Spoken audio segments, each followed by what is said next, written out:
Everybody, and welcome back. I make sure I am not muted here.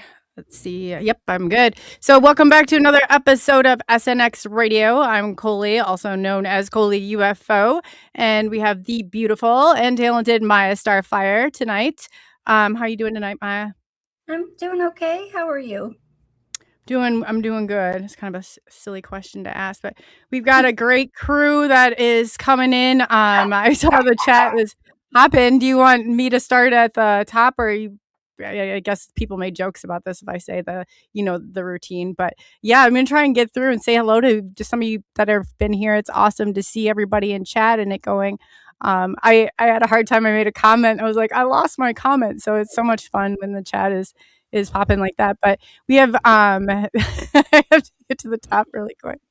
That's awesome. Yeah, so we have Shero Sounds, which is Jane from over at Midwest Night Watchers. If you have not subscribed, definitely do so. Lori Ladd, who is on the panel. Pops Spikes, Gary. If you guys don't know him, we are on Gary's this is his panel for Cryptid Panel. It's going to be the second Monday of every month, 8 p.m. Central Standard Time, 9 p.m. Eastern Standard Time. And we have I hope I pronounce this right. Laura. I was just talking how people don't. I hope that I'm getting this right. Otherwise, I'm sure that somebody will correct me. Bluff Dweller. I have. Let me see. I have Amanda, Crazy Life Channel. Nice to see you. Welcome back. And do you have any on your end, Miya? Oh, Cindy. So if you guys don't know, Bigfoot Fans 33. That's Cindy, who's on our panel also. Yeah, we have Skitter here and Wendell and Midwest Night Watchers.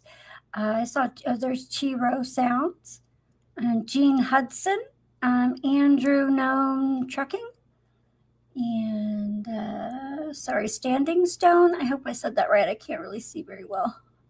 No, you're right. We have the same issue. I was like, I don't have my glasses, but I'll make through. Yeah. So Sandra, it's great to see you. I think I already said, let me see here. It's so awesome when the chat does this. I don't want to list anybody. Amy, welcome. Amy's a new part of the family. She's awesome. And I just saw somebody here too. We have Raybert and Bigfoot Fans also.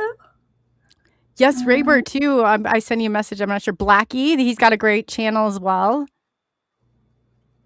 Keith's Cryptid Corner. Let me see here. Stacy's great. Welcome everybody. Moon at Noon is back. Moon, I hope you're feeling better. Jason Finch, it's always a pleasure to have you. You always put a smile on everybody's face, so it's great to see everybody. And do you have anybody on Amy Allo, I think that says Amy. Stacy, did we say Jason Finch already? I'm so bad at this. PNL Podcast. Okay. That's okay. Yeah, no, that's Jen over at PNL Podcast. If you have not subscribed to her, definitely do so. I got Kurt W75 is in the house. Welcome, Kurt. Oh, let's see here. Yeah, no, I hate it because I don't want to miss anybody. Midwest Night Watchers. I think if I had not said they have a great channel, definitely go over there and subscribe. And we have, let's see. I know I wish I would have grabbed my glasses. This is almost embarrassing that I did this. Usually I'm like feeling around. I'm like, oh, this should be good. John Allen, it's great to see you. I see Kurt in the chat too. He snuck in. And that let's see. This is almost like you probably clip this as comedy hour right now. Yeah, everybody else who's in here, we really appreciate you being here. We will see you. You got Sherry Radway, I got Gastova. Everybody keeps popping up. It's so nice that everybody's here. Andrew, I guess we said Andrew. How many blondes does it take to name everybody in the chat? I know. The jokes could be endless on this. I'm like, we'll end up somewhere. That's hilarious. Andrew Rollins, it's great to see you. And everybody else, and we will definitely catch you in chat and say hi. I'm going to feel around for my glasses after this, but we have a great, Diane's always great. Everybody here is great. Like you always hear, like, I love the way that, it's so nice to see everybody hyping this up. I'm happy. I haven't been more excited for a panel in my life. These guys are absolutely wonderful. I'm going to go ahead and bring Pops out. Hopefully you're ready for us, Pops, because we are bringing you out here. We got you sandwiched right in the middle here. welcome. If you guys don't know Gary Pike, call him Pops. He is the moderator of all moderators, even though he's modest. He's a modest moderator. I bet he's got more than. I bet he's modding the chat, and I bet he's modding other chats while he's doing this. This is how good he is at this. He's absolutely like one of the best. So, welcome. Hi, Coley. Hi, Maya. Hi, everybody. No, for once, I'm just modding our chat. I'm not doing any other shows right now. I closed them all out.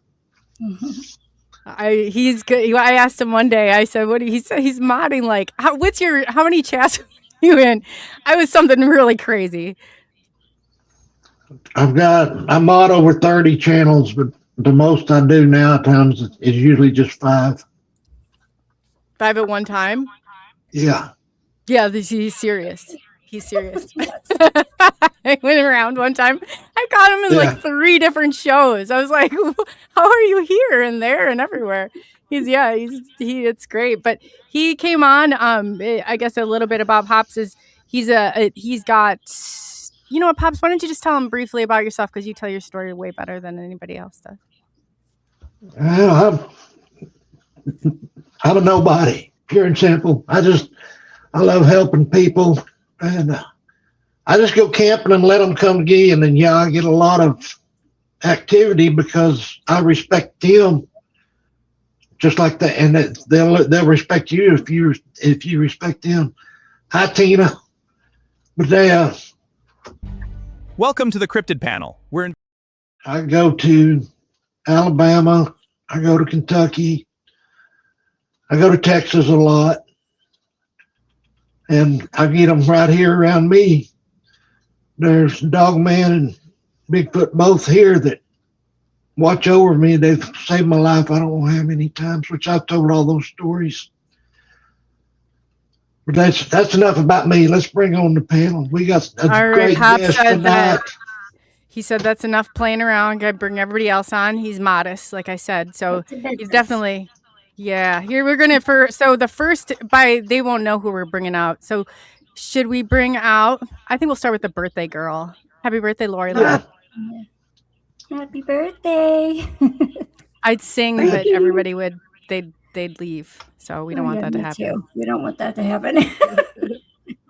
So Lori, real quickly, happy birthday. I'm glad that I did not know that it was your birthday till after. So thank you for spending it with all of us. And tell everybody just briefly about yourself, and you're part of Pops' panel. You've been here since day one. So yeah, I'm Lori. I just kind of got involved in all of this when I've been in chats for a couple of years, just talking and actually disrupting chat more than anything.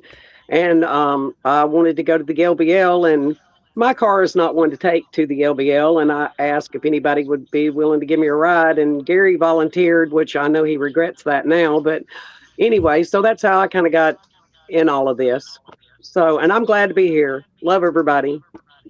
Oh, that's awesome. Yeah, if you guys don't remember Flamethrower Lori, I happened to catch it, the whole conversation. It was the best conversation ever, but that's excellent. So, and then the next runner up, we're going to bring up Keith. Welcome, Keith. Hello, cheers from Michigan. How's everybody doing tonight? Fantastic. We were excited for the show. So really quickly, Keith, why don't you, for people who don't know who you are, why don't you tell them just a little bit about yourself? And Keith's got some great experiences. Experiences. Yeah, I'm Keith. I'm a professional, know nothing when it comes to any types of cryptid investigations or anything. However, I've had the opportunity. Yeah, that's subjective. But I've had the opportunity to run across multiple dogmen groups since 1991, and they have not stopped until even up to this day. I still run across them here and there. Have had multiple paranormal encounters as well. So throughout the night, I'll tell you a little bit more. Awesome. And our next runner up is going. I love this. We're bringing Cindy on board. That's great. Look at the birthday hat. Love it. Right. Can you see that? Oh, yes, I can.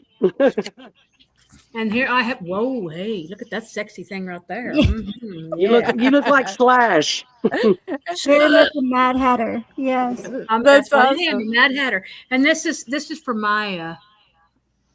Oh, thank Aw. you. Thank you so much. And this one's for Coley. Oh, I love Aw.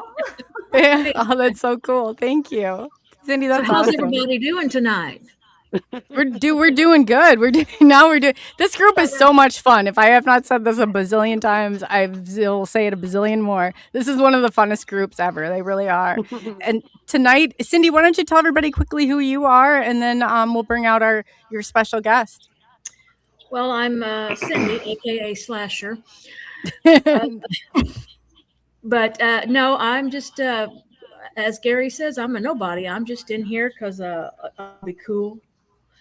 And I love you all, and I love to learn and experience new things with this community, and hopefully by the end of the night I'll know a lot more knowledge about more things after our guests.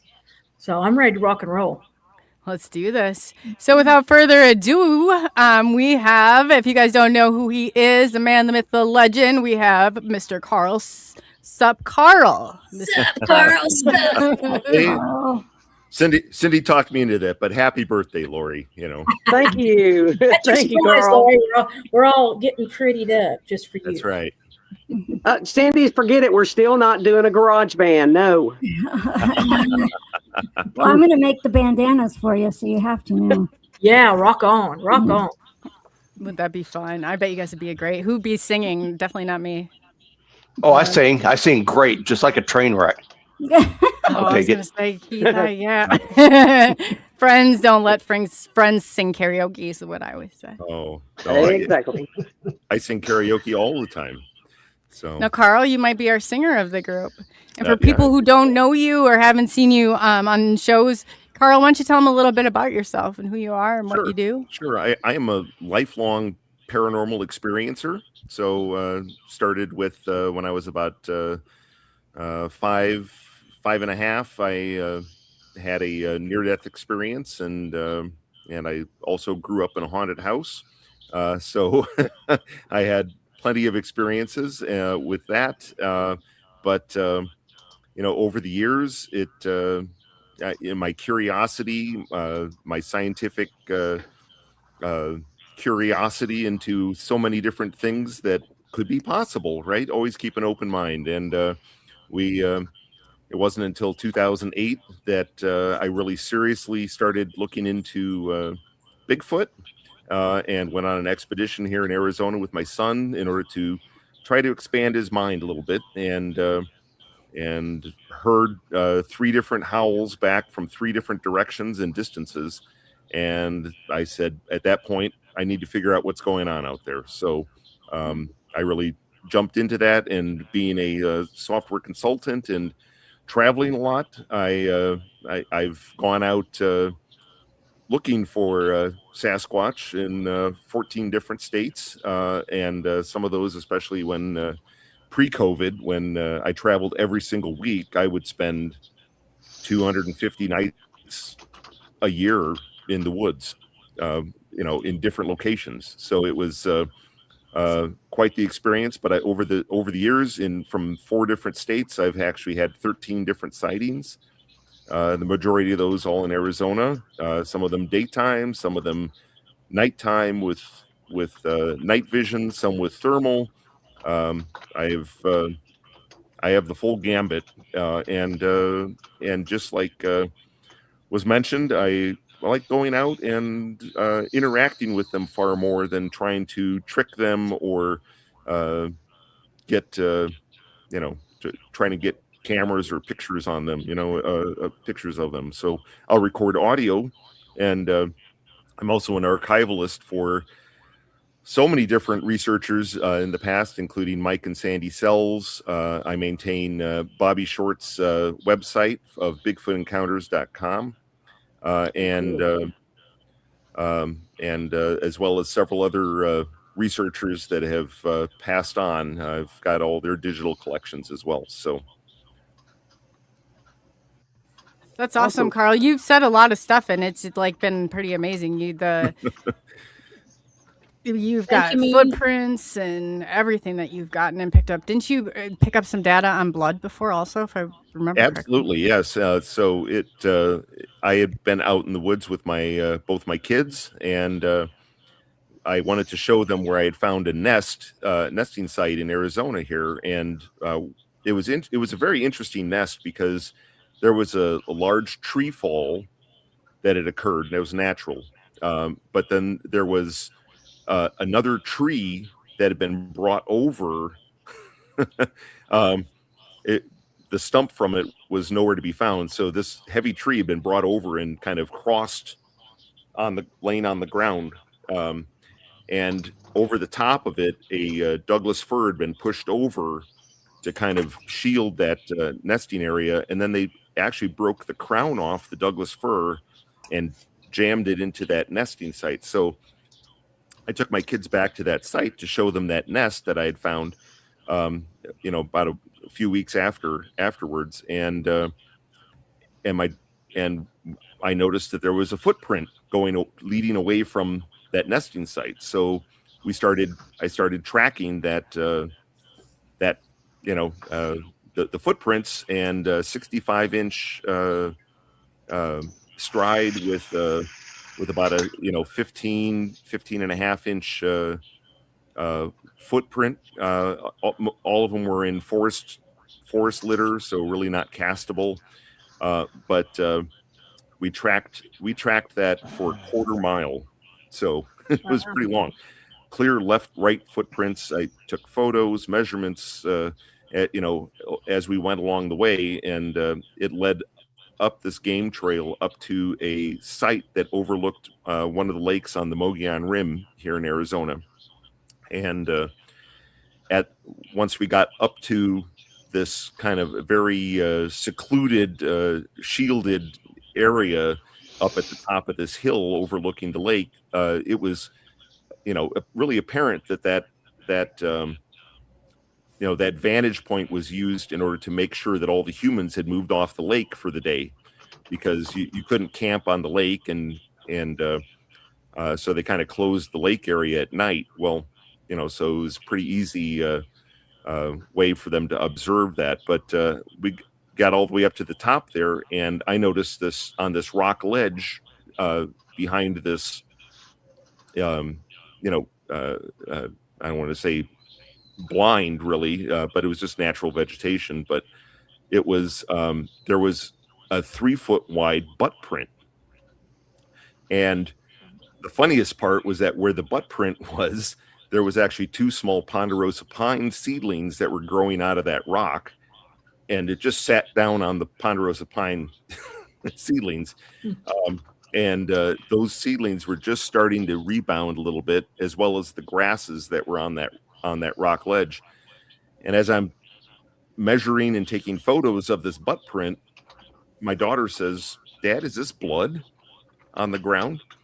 And sure enough, it was blood, and it was just starting to coagulate. So I don't know what the time frame is for blood to start, coagulating, but it was not dry. It was still moist. And and by this time of my investigative life, I had started carrying a forensic kit, thankfully. So on went the gloves, on went out came the tweezers, out came it was quite the effort, and collected every single scrap of the blood that was on pine needles, and leaves on the ground, and rocks, and even dirt. So all of that was collected, and it's currently in for DNA testing. So the reveal should be in Sasquatch Legend Meets Science 2. Hey, Carl, when I was going to ask, when you said that you found this nest and you went to take your son back, a few days or a week, whatever time later, was there any change to that nest, or did it look exactly the same as you found it? It looked the same as I found it. It was about 3 weeks later. Yeah. Okay. I just wondered if there had been anything added to it, or if it had changed. No, there was no additional. There was some, other boughs and stuff that had been jammed in underneath where that crown of the Douglas fir had been placed. But that, and the Douglas fir was still alive. It had just ripped the crown off of it, the top maybe 3-4 feet of this this tree, but it had pushed it over, so that tree just completely shielded, that triangular area made by those two logs. Okay. All right. Well, sorry, I didn't mean to interrupt. It was just I was curious about that. No, absolutely. I love the questions. but yeah, that was amazing. So I know that we were just shortly behind them, but the funny part was that I went back and looked at the photos of the footprints in that trackway later after we had come back down the mountain, and the left foot impression, you could actually see some discoloration in my photos in that print. So, cool. my conjecture is that it got up to the top, right? Just like you and I, if you cut your foot and you're walking along through the woods, what are you going to do? You're going to sit down and take a look at your foot, and if it was bleeding bad enough, all the blood droplets were spread over about a 3-foot area, on the ground. So, yep. Did you keep part of the DNA or did you send it all in? I'm much smarter than that. Okay. I still have samples. Good. I just wanted to make sure because a lot of people send it all in, they never hear nothing back, and they have no evidence left. Exactly. No. In fact, I've exercised extreme caution in where and how this was going to get tested. So good, very good. Yeah, you definitely don't want to trust too much with stuff like that. That's for sure. Nope. So the way you were talking, it sounds like the nest had been used after you saw it the first time, in between the times you went back. So, yeah, I think it definitely had. I mean, I've found numerous nests up in the mountains of Arizona over time, and one of them was interesting because I was hiking down into this canyon, and it was all the way in on the hike in. It sounded like to me initially a woodpecker, but then eventually it the woodpecker clacking sound, I could actually hear that it was rock on rock, not like not a wood. Yeah, and the woodpecker was following me into the canyon, and by the time I got down into the meadow, I started hiking down the meadow, and that. Then suddenly, and this is midday, I want to say, I know some people call it the thunder knock, but just an incredible kaboom knock came from where about the proximate area where the woodpecker had been, and with that, about 200, 300 feet up the canyon or down the canyon, it was downhill, but all of a sudden the brush there just erupted, and you could tell that there was 2 or 3 individuals or creatures, something, I'll just put it that way, because I didn't get to see that at all, but ran up the hill, and you could see the way the brush was moving, that there was at least 3 individuals. And when I got up to that, where that had originated, there was this massive nest with 3 or 4 bedding sites on it, and there was one that was smaller, and then 1 medium sized, and the other 2 were larger. So it was like I always tell everybody, there's, especially as the family unit is sleeping, somebody's watching and keeping an eye and making sure they're safe. So there's always a watcher. Right. What do you think about the possibility that could have been the nest that you were talking about? What would be the possibility that maybe that was a birthing area? And not trying to get weird here, but is it possible that the blood you found may have been from a birth, or could it be from menstruating, or was it, I mean, I don't know, just a thought there that could be a birthing area. Yeah, it was not really large enough for. Well, I mean, Okay. maybe I would I wouldn't say that, but it was interesting that the only prints that actually had discoloration in them were the left footprints. Oh wow. Okay. Along that trackway. So Okay. That big nest that you were talking about. So the way you're describing it sounds like a family unit. yes, absolutely. Absolutely. Did you ever go back to see if there's any more additions to it? There was more boughs in there when I went back about 3 months later, and then the next time I went, all of those boughs that had been twisted, snapped, broken, and put in there, all of the needles had turned brown, and it appeared that that area was abandoned.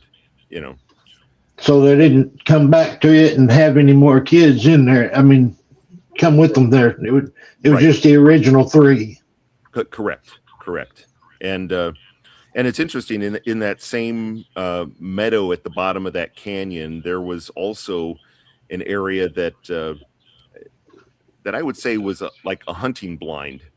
There was a lot of branches and everything that had been put up, and it was very secluded, right, from the base of the canyon. Of course, Arizona's got a lot of elk and deer.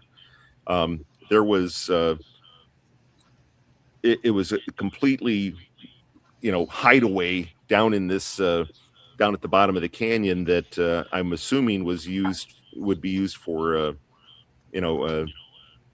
catching elk, which I've actually found elk carcasses up on the rim here in Arizona that and every single one of them at their left rear leg had a spiral fracture to them. So I know this. I've been asked now that if the next time I find one, I have to take the leg, as evidence, which it was kind of a little gruesome. I'll put it that way. But and I've found a deer carcass up here that actually had its chest cavity punched in. So with just like a fist-sized hole, and all the rib cage was just bent in and broken in, and yeah. So so I've found some very interesting things. As far as I know, I don't think mountain lion or bear punch chest cavities, and certainly we don't do that. So No, but I have heard other stories of where they've thrown rocks so hard that it caved in a rib cage. yeah, this was the fist size was probably about, or the hole in the rib cage was about double the size of my fist, and I'm 6'5". I've got pretty big hands, but it was in my opinion, a large fist. I don't think it was a rock but it's very possible. It could have been. This might be a stupid comment or something, but I didn't know that just anybody could send. That's fascinating to me that anyone could just send in like DNA samples.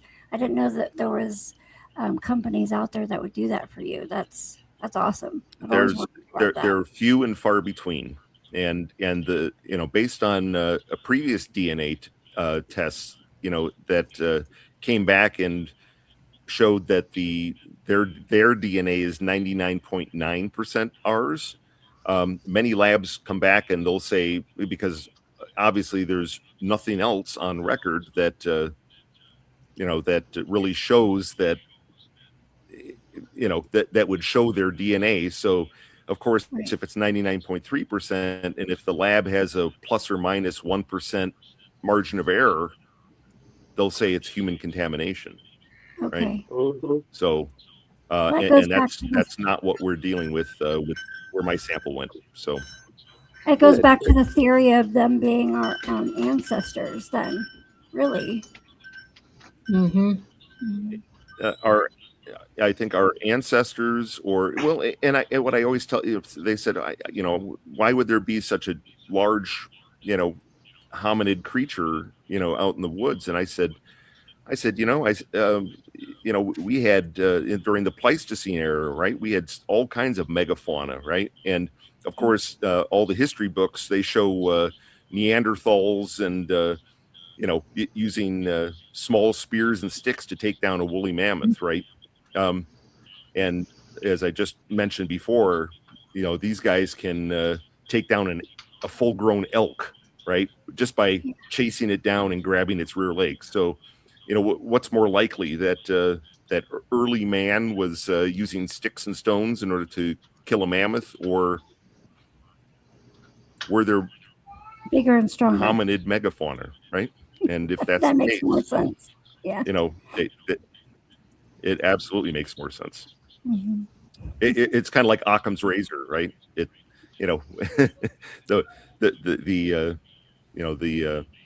Cat is either dead understanding or alive. that the right, yep. So Here's a question, Carl. Did to do a blood workup, or it says VIA? Did you do it via like an independent or non-government or hospital lab? Somebody would like to know. John Allen would. it is a non-government and non-hospital lab. So That's I feel better about it. And that's about all I can. And that's all I can tell about it. So Yeah, you like can't I said, tell about it. I did not. Go ahead. I'm sorry. No, I was just going to say. I was going to say, and of course, like I said, go ahead. I was just going to say, you can't give out that kind of information because then it'll ruin them and nobody will trust them again. Right. That's correct. And so so once those results come back, then I'm in the search for another independent group that would do further testing on the other samples, so we can have multiple labs with from the same sample lot, right? And get independent confirmation from multiple labs. So I do have a question and as far as the DNA. Hopefully, yeah. As far as the DNA that you have that's left over, how do you preserve it and avoid any type of contamination for future use? They have those samples have been actually in Ziploc bags in a freezer since collection. So okay, so being in the freezer, they'll hold their potency. As I was told that, yes. Yep. Okay, cool. Thank you. So I also have a few questionable scat as well in the freezer, but don't tell my wife. Yeah. We'll keep your secret for you right here on the public forum. Well, we had somebody that came on the show and had an alien in their freezer, so there's nothing that that seems very mild compared to all that, Carl. You're good. I just have ice in my freezer. Yeah, Carl, you just have to remind her those are not no-bake cookies. Yeah, that's right. Go into Carl's freezer and grab a snack, please. Yuck. Nope. So as long as you don't have a box of scat in your freezer, you're okay. Yeah. Yeah, it's not the butter braids that I had to buy from my kids' high school sales or anything like that. Yeah, no. So let's switch gears for a minute. Do anyone on the panel, what do you all think about the cloaking? And like, the reason why I'm asking that is because Gary's recent picture when we were at LBL. I've been studying that, and if you look at the picture, now it could be Gary's hand shaking, yes, but if you look at the picture, you can actually see like a circle, an oval around this cryptid. So what would you guys have to say on the idea of the going back and forth through these portals? Well, I don't know who wants to answer that. I haven't experienced that, but I have been to Brown Mountain in North Carolina. And from my vantage point there, I mean, I probably saw at least 24 lights in the woods that I couldn't explain, right? And a few times up in the mountains of Arizona, I've seen some, odd glow, and then it diminish, in the woods. And I know that there's nobody in that area of the woods because, when I get into a research area, I spend probably half a day going around to every single campsite, and I monitor. Basically, I know who's in my area, in my research area, because I don't want to have any audio tainted by, or any evidence, or you know what I'm saying. Right. So so those are things I can't explain. I personally have not seen, any portals or anything like that. But like I said, I've seen unusual lights in the woods that I can't explain. So cool. Yeah, I've What do had you my think share. the connection is? I'm sorry, real quickly. People talk about the light in the woods, like the lights out there. What do you think? Is it orbs? What do you attribute to? I guess each of you, what do you attribute that to? Because I've heard that so many times. It seems to be a ongoing thing. And Mike, is it light up? I'm kind of confused at what the theory is behind that. Well, I know the Brown Mountain ones were not moving and it was a distance. It was probably a good half mile, 3/4 of a mile away that I was witnessing these, but it was that they weren't moving. They would come in and fade out, come in and fade out, but it was in different areas, different durations, similar light quality, which was interesting. But I know that when in Missouri, at one of the expeditions, in the rocks was a high cliff, and at the very top of this, we thought that people were up there with their headlamps, turning them off and on and off and on, and then you would watch, and they would kind of hover, and then they would shoot across, and then they would shoot back, and then up, and then down, and they were changing in size right in front of your eyes. I mean, it was just the most amazing thing. But they would each have their own quote unquote personality, which was very fascinating. That is.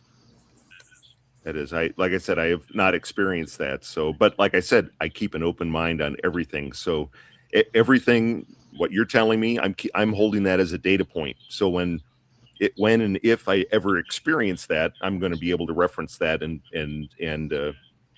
try to apply science to it. Right. Right. From what we know. So. Hey, and Carl, Tristan asked, do you have an infrasound audio? I would love to hear. I would love to hear that if you had infrasound on audio. That would be interesting.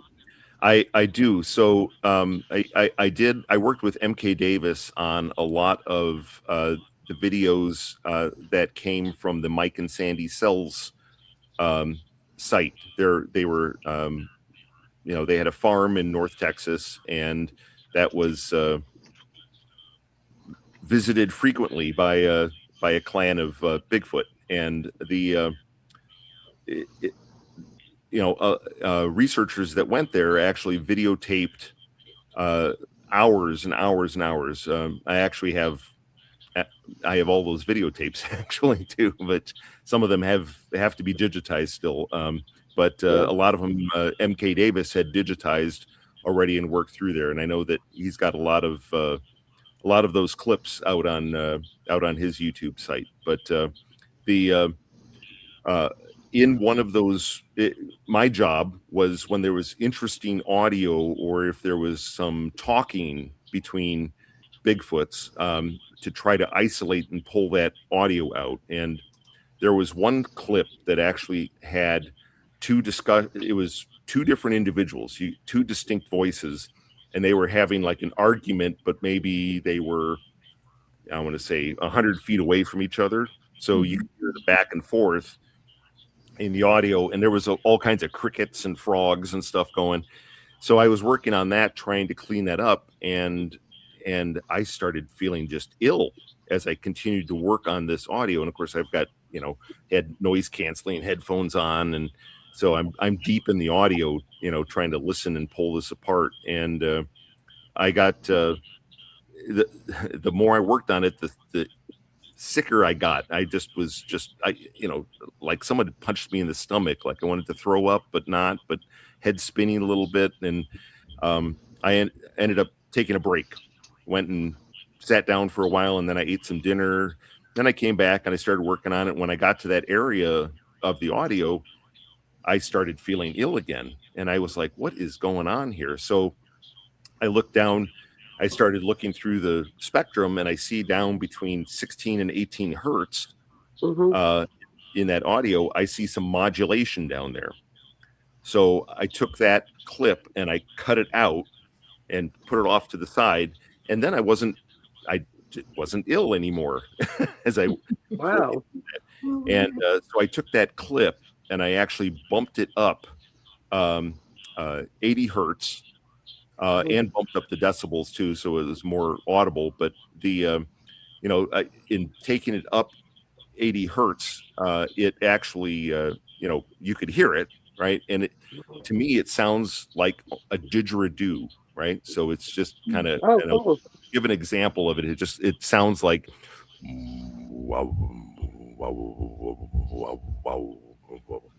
Cool.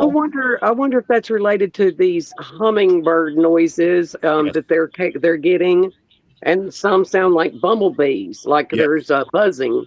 So exactly. So when there was a show I did with Doug Haycheck, and they had that hummingbird clip from Snellgrove, and that and the interesting part, of course, is that tape, that audio clip of that infrasound that I made audible, right? That was from 2003, so that was long before anybody really talked about infrasound and so forth. So Doug's realization was that clip alone validates the research done at the cell site, because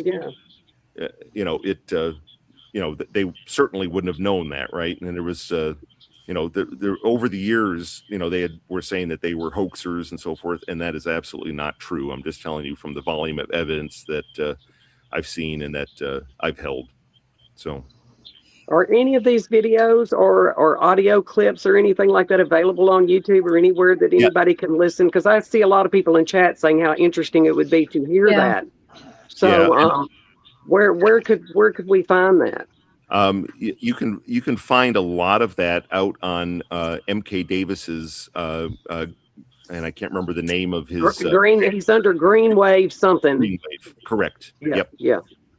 So and that so a lot of those are out there. If you and that site, I know there's a couple of videos out there, like the fence climber, and and I think he's got one that's called Tall Paul or whatever. But there's all kinds of videos out there as well. And I've stood at that fence where the fence climber climbed over, and like I said, I'm 6'5", and if I was heading over that fence with the barbed wire top on it, with not wearing pants, that would be problematic, because I couldn't do it at 6'5". I'll just put it that way.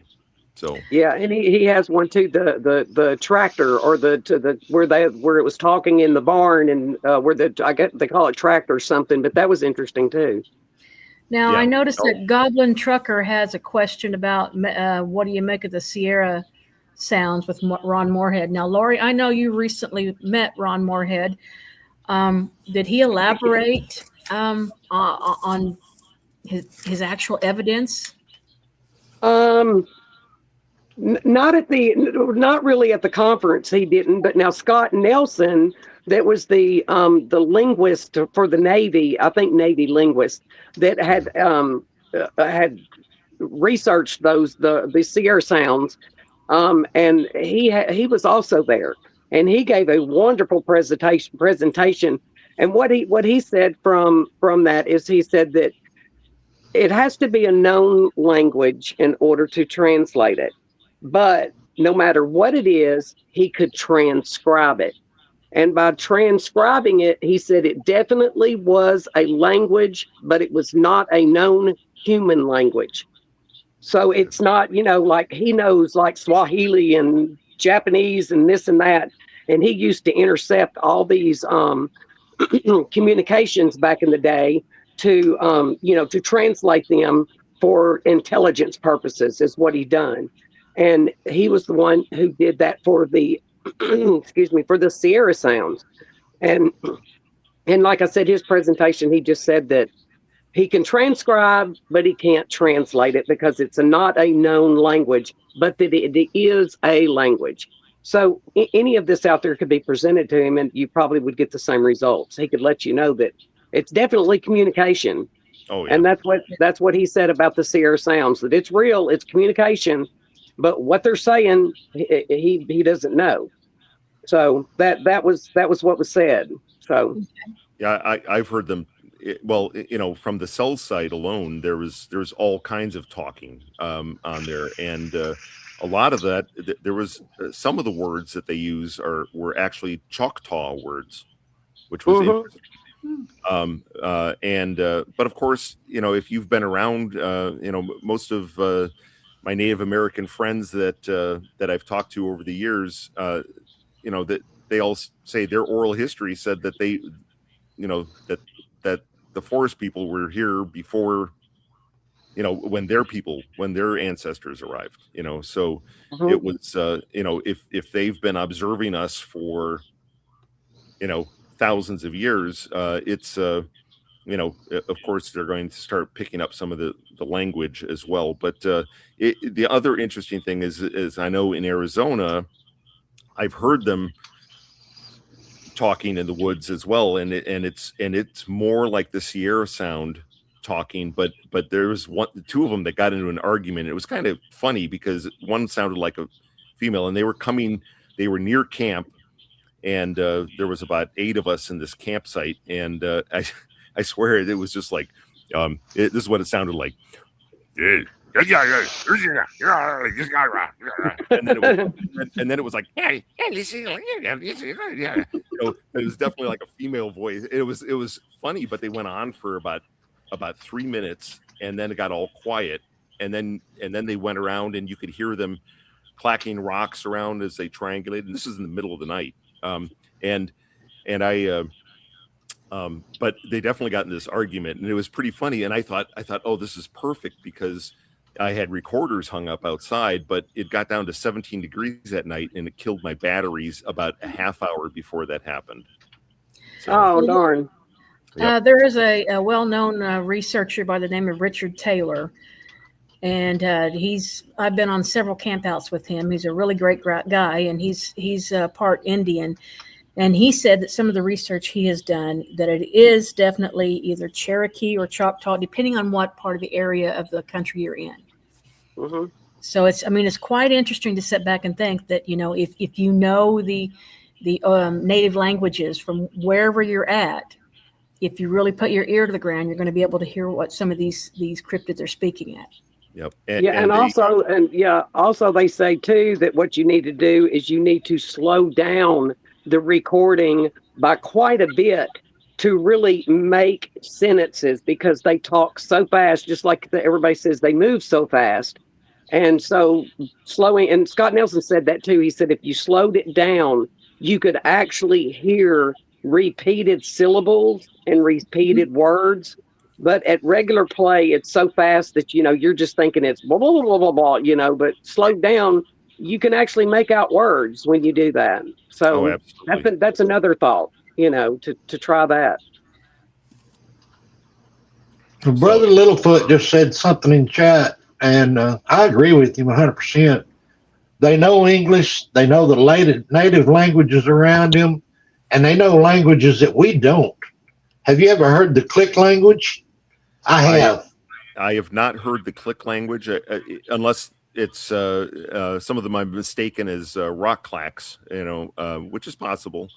But absolutely, I know they know English because I've actually asked questions, or not questions, but certainly asked, I'll say, a favor in English, where I just before I went to bed and crawled into the back of my Yukon XL, and I knew I could feel I was being watched from this hillside at campsite, and before I climbed in to go to bed about 11 p.m., I looked up towards that hillside and I said, I would love it if you could come down here and put a handprint on my car.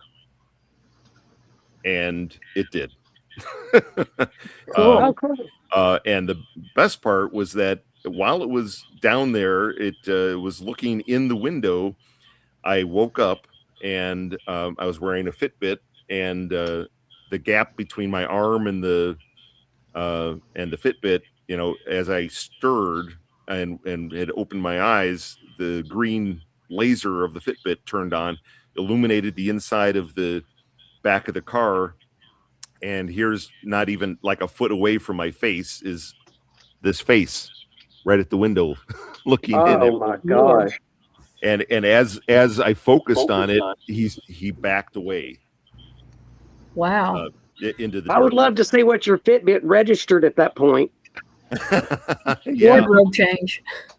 Yeah, but you know, the I don't know, for a long time I have not been afraid of them at all, especially here. Now, I've never had any dogman encounters, so I can't talk about that, but I know I've heard a lot of stories about that, but I know that you know, I propped up on an elbow and I started looking out the window, right? But and I couldn't see any movement in the dark, with just illuminated by starlight. But the 5:15 in the morning, I wake up pre-dawn light, and here's this handprint on my window right where the face had been, and it's 14 inches all the way from the tip of the pinky down to the base of the thumb. Wow. And did it leave the sebum on your window for, like, you can't wash it off? I mean, was that still there? Yes. Wow, So that was cool. interesting because so the handprint was visible only because it had gotten really cold that night, like down to 25, and inside the car where I was sleeping, right, I had condensation on the inside of the window, and where the handprint had been left, it insulated the glass, so the condensation wasn't there, but you could see the dermal, you know, with the lines of the hand and everything right where it had been left. And then, you know, on the outside of the car, I couldn't really see the handprint on the outside of the car, on the outside of the glass. You can only see it really on the insides. But a year later, and after maybe 2-3 car washes, I think I was pretty lax that summer. I was back up in the mountains, same weather conditions again. It got cold that night, and I'm sleeping in the car, and I wake up, and there's still a remnant of that handprint. Wow. That you know, that was visible. So based on everybody told me the first time, they said, why didn't you put your hand in the middle of it for reference? You know, and I said, oh man, I should have done that, right? But so here it was. So I put my hand in the middle of it, and it's dwarfed, you know, just wow. That's cool. But the best part was that my friend was sleeping inside his Suburban about 50 feet from my car, and a different individual left a handprint in the dust on the hood of his car, and that was 11 inches from the tip of the pinky down to the base of the thumb. And wow, that's so cool. And that handprint, you could really see the dermal, you know, the lines of the hand, and actually even the cup of the palm, you know, where there was less imprint where the cup of the palm was. So very much similar to ours, but you could actually see wisps of hair in the dust off the side of the hand and off the wrist, which was remarkable. So what about their the movements that they make? I mean, I was at a Bigfoot conference camp out again here in Missouri, and we were watching the water, and you know, there was like 20 of us down on this bank, gravel bar actually, and Richard Taylor turned around with his thermal and he goes, look, and there were 2 of them hunkered down less than 10 feet from us, and we didn't even know that they were there. We didn't hear them walk. We didn't smell them, nothing. And I mean, generally you can feel when someone's standing behind you, or most people can, and we didn't even know that. I mean, it was just like a walk in the woods. It's like, oh my Lord, where did these things come from? Right. But you would think, as big as they are. I call them ninjas. Yeah. You would think, but I call them forest ninjas because they, they can, for their size, they can really move without even through forest litter. They make sound, but you have to be listening closely for it, right? And like I always tell everybody, not every twig snap in the woods is a Bigfoot, right? I know there's a lot of people that are like, oh, look at this, and circle 50 things, right? And you're like, no, but I actually treed a juvenile in Illinois, not on purpose.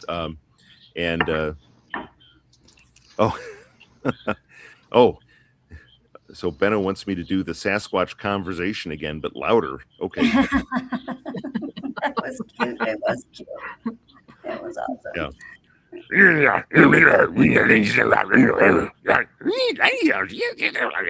Yeah. Okay. There we go. All right. But no, this juvenile I treed. I had been going back to that same location, numerous times. I had actually had already had one sighting there. I found footprints. I found nests. And this is in the forest preserves in and around Chicago, believe it or not. So urban settings. And this, when I hiked into this trail, into this forest preserve, there was, I could hear some brush moving horizontally. I want to say the sounds were horizontal. And I thought, oh, there's going to be some deer crossing the trail. And when but then the sounds stopped being horizontal and started and were vertical, which I was like, what? Like I could hear it up above me. So, and I always tell everybody, look up.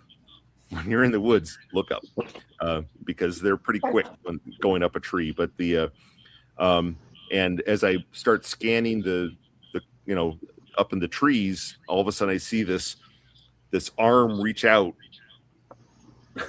from this nook of this tree, grab a big bunch of greenery and pull it back in to this where the split was in the trunk of the tree up high. And and the hair had black, the arm had black hair on it, and you could see right in between the fingers as it reached out. It pulled it up. Well, I hustled down the trail because I'm like, there's one up in the tree. I'm going to get some great footage here, right?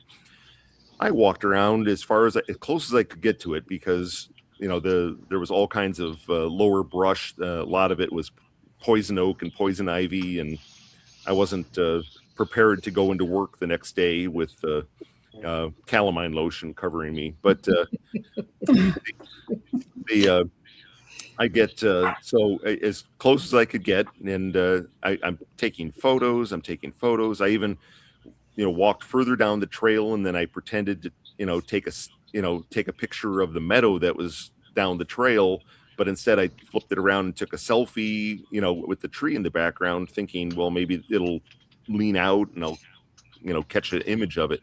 The images I did catch, but I didn't see them at the time. I was very frustrated. I even took video, clear around the tree, but at the time I just could not see it up there. I knew it was there. I couldn't see it up in the tree. Now, whether or not that was cloaking or not, but the reality is there's one photo where you could actually see just where the tree trunk was. You can actually see just the top of the back, and then it curves down to the waist, and then the butt where it was sitting in that nook, and you could just barely see a wedge of it, but you can see this black hair right on that subject.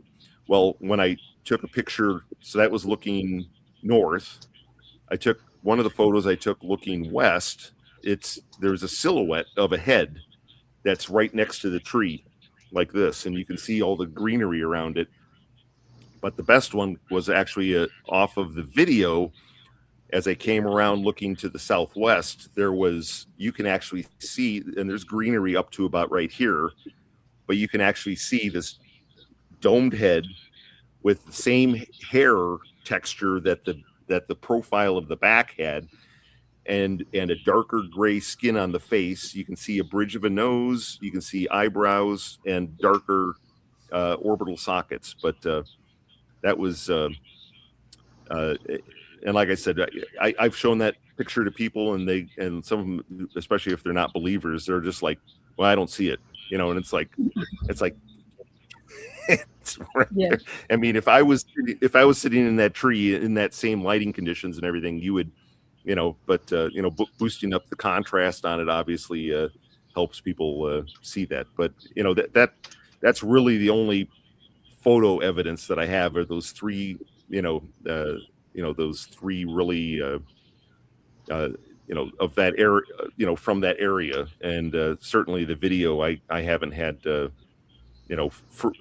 in-depth analysis into the full video, but I certainly went through that. And when I saw that face looking at me, and I was looking right at it, and I, with the camera, and I did not see it, so it was, that's frustrating.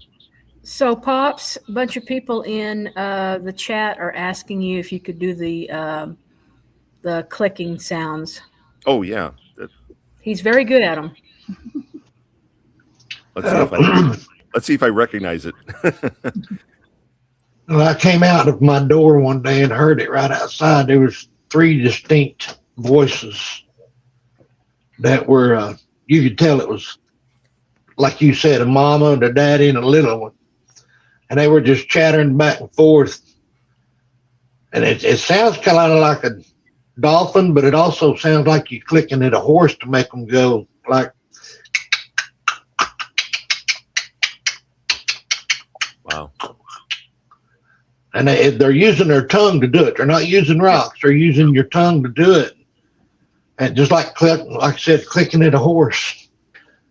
Yeah. Oh, that's awesome. So I see the question there. What's my best experience and what was my worst experience? So my best experience, it's actually pretty funny, and you guys are going to laugh at this. I fit right in with the crowd here, but so I had taken a friend of mine who for 10 years I've been telling him about all this and everything, and finally I said, okay, let's go up, and I guarantee you, if we get into the campsite, we'll you'll have an experience, right? So we get up there, we park. I don't even think we got a lawn chair out of the car, and all of a sudden I hear a couple of rock clacks, right? And I just waved to the woods, and I said, hey, I'm glad to be here. Well, he was like, oh, was that, that could have been anything, and I said, and I said, well, it was them. I know it was. It was them because they've done it multiple times when I've pulled in and started setting up camp. So that night, we cooked some dinner, we sat down, we were sitting around the campsite, and went to bed, 10 o'clock maybe. And then, so early in the morning I got up and I had to, pee like a racehorse, right? So I walked across camp. I walked across an old logging road. I get over to the edge of the woods, and as I'm relieving myself first thing in the morning, I concluded that with a loud, incredibly loud fart. Okay, and it happens, right? And the moment I did that, from about 150 feet away in brush across the way, I hear ho, ho, ho, ho, ho, ho, like that. And they do have a sense of humor. I'm just telling you right now. But it was that's hilarious. And I turned and I looked that direction and I went like this. I said, oh, did you like that? and with that, I heard these 2 clacks, clack, clack, right? And I was like, walking back over towards camp, and just then my friend's getting out of the tent, waking up, So I tell him the story, and he's laughing, and he goes, "Oh, come on." He goes, "Where was that?" I go, "It was right over here, just, right over here." And I said, "They're still there." And he goes, "Oh, come on." So in English, I said, can you do those rock clacks again? And with that, 2 rock clacks immediately go clack clack, right? And so my friend's like, "What? I can't believe that." And I said, "Answer him back." And so he starts looking on the ground for rocks. I go, just do a tongue clack back at him. Just go like that. So he does that back, and they respond back with, right, knock again. And so then he tries, he goes like, and they repeated back. They mimicked it perfectly. This went on for about almost 5 minutes, back and forth. And that was a really cool experience, right? In order to, number one, that they have a good sense of humor, and and number two, that they're willing to interact like that. That interaction alone just astonishes me, right? So later that same day, we had a similar thing, except it was with whistles. And they whistled back and forth until my friend decided to do an a cappella, kind of, or a arpeggio in whistles, just, and they didn't, and they couldn't mock it. They didn't respond after that, and I was like, "Oh, great, way to piss them off," But so, do you think that's their way of connecting with you, Carl? Oh, I absolutely. They enjoy that.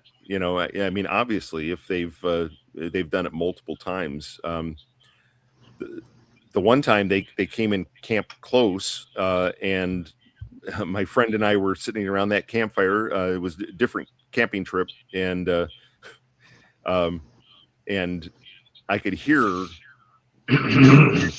We always camp in that one spot because the vegetation is really in close to where the campfire ring is.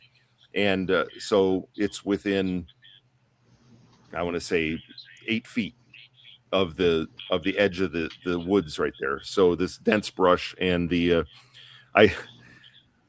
sitting there, and we'd finished eating. I had brought up a bottle of Maker's 46 whiskey, and we sat down, and I poured some for my friend, and poured some for myself, and sitting there enjoying that pour. And behind me, I hear, just like you were saying, very, very subtly, I hear them coming up in the brush behind me, and so I have my back turned to them. Right, I'm giving 100% trust in them, in allowing, where it's like I'm not even going to turn around and look. I'm not pointing at you. All I said to my friend was my six, and he goes, "Yep, I heard it." And so we're just sitting there, and about that time we were going to refill our glasses. So I got the glass, and I was starting to pour it, and as I did that, the brush right behind me just shakes. And I said, "Oh, did you want some?" And with that, the brush shook again. And so I took my glass, I poured some in it, and then I just, without turning around and looking, I just reached backwards like this and held it out. And I could hear the brush moving like the arm and the hand were coming through the brush to take it, and then I could hear it backing away. But I was prepared mentally any moment it was going to touch my hand, right? And so I said, "That's okay." I said, "I know it's a little scary." I said, I'll leave one out on the table for you." And I did. First thing in the morning, I wake up, and the glass is empty. It's just sitting there empty. And and I was so excited. I picked up the glass to show my friend, and I went, "Oh." Fingerprints.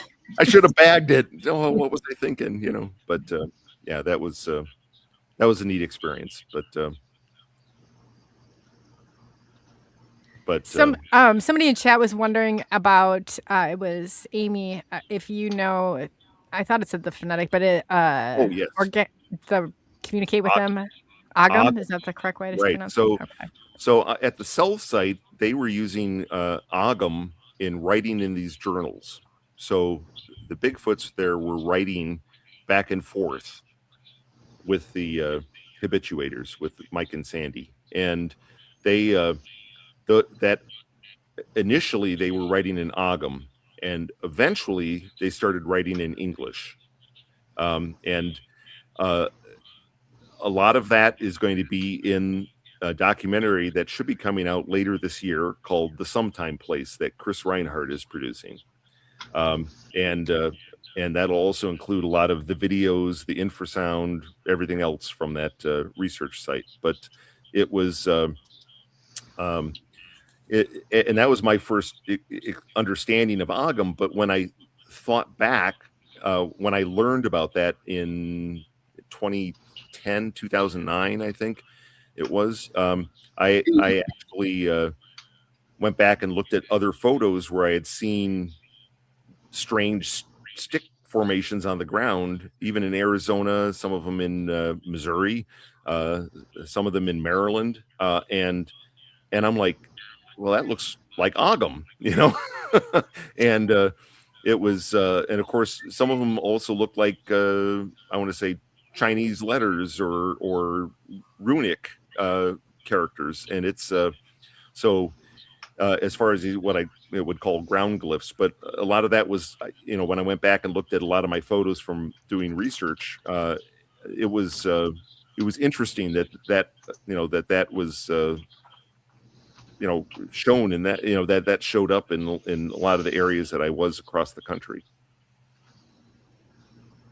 Cool. Tristan was asking too where you found the scat that you found and how big was it? I was just going to ask. Thank you, Lori. Sorry.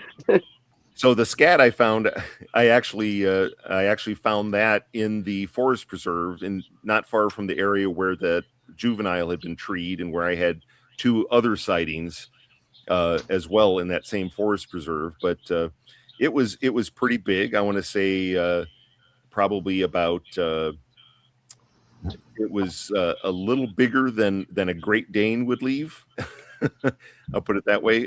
And there was several pieces of it that I collected, and thankfully that was and it was pretty fresh when I collected it. But it was wintertime in Chicago, so it was pretty cold. So the samples were frozen, already when I collected them, but. You know, TSA didn't give me a raised eyebrow with that when I went through. I don't know if it didn't show up, but I've had some hilarious TSA experiences in doing this research. You know, one of them was when I was taking a bag of UltraCal out to Long Island, New York, where actually I found a clan of them out in the middle of Long Island. But I had decided I was going to bring some casting material out, so I brought some UltraCal. Well, you can imagine when it runs through, when your carry-on goes through security, and they see this bag of white powder. White powder. What are you up to? You know, and I told him what it was, and you know, he still had to. He dipped his finger and he went like that, and he goes, okay, all right. So, but one of the other funny ones, of course, was that I had night vision in my and this is when they used to make you turn on. This is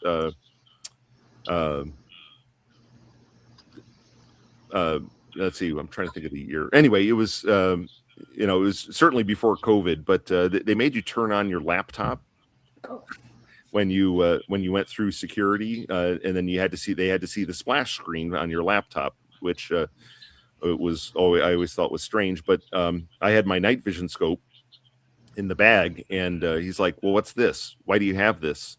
He's asking all kinds of questions. I said it's a night vision scope. Well, why, you know? And he goes, you need to turn it on for me. And I said, I said, I guarantee you, because it was the middle of the day, I said, I guarantee you, you don't want to look through that scope. Sir, you need to not tell me that what I need to do. I turn it on for him. He looks right out the window with it, right towards the bright sunlight. And I thought I saw smoke at the back of his skull. It was that was pretty humorous. But the best one ever was when I was bringing back all these casts from the cell site in Texas. So I probably had 25 casts that I was bringing back, and I took all my clothes out of my carry-on, and I actually was I had put all these wrapped them all in bubble wrap, and I had them layered in the carry-on so I could carry them on. I wasn't going to trust checking a bag or a box with all of them in there and everything, and it runs through the X-ray, and there's every one of these casts when they cast them back in between 2001 and 2008. They had like 16-inch tent spikes down the center of them. Oh gosh! Oh, so you can imagine TSA. They had to get the, sir, you need to stand over here, And I turned back and I looked at that thing, and I think the blood drained from my body. I was like, oh my God. Well, they made me unwrap every single print, and they're looking at, well, sir, what is this? They're Bigfoot prints. In the meantime, there's actually people gathering around at security trying to like, oh, look at that. He said they're Bigfoot print, and anyway, they made me unwrap every single one of them. They looked all at them, and I said, I guarantee you, I am not going to be busting these open, and they ended up but I had to sit there for a good 25 minutes rewrapping all of them to make sure that they survived the trip. But yeah, that was, I thought I was a goner.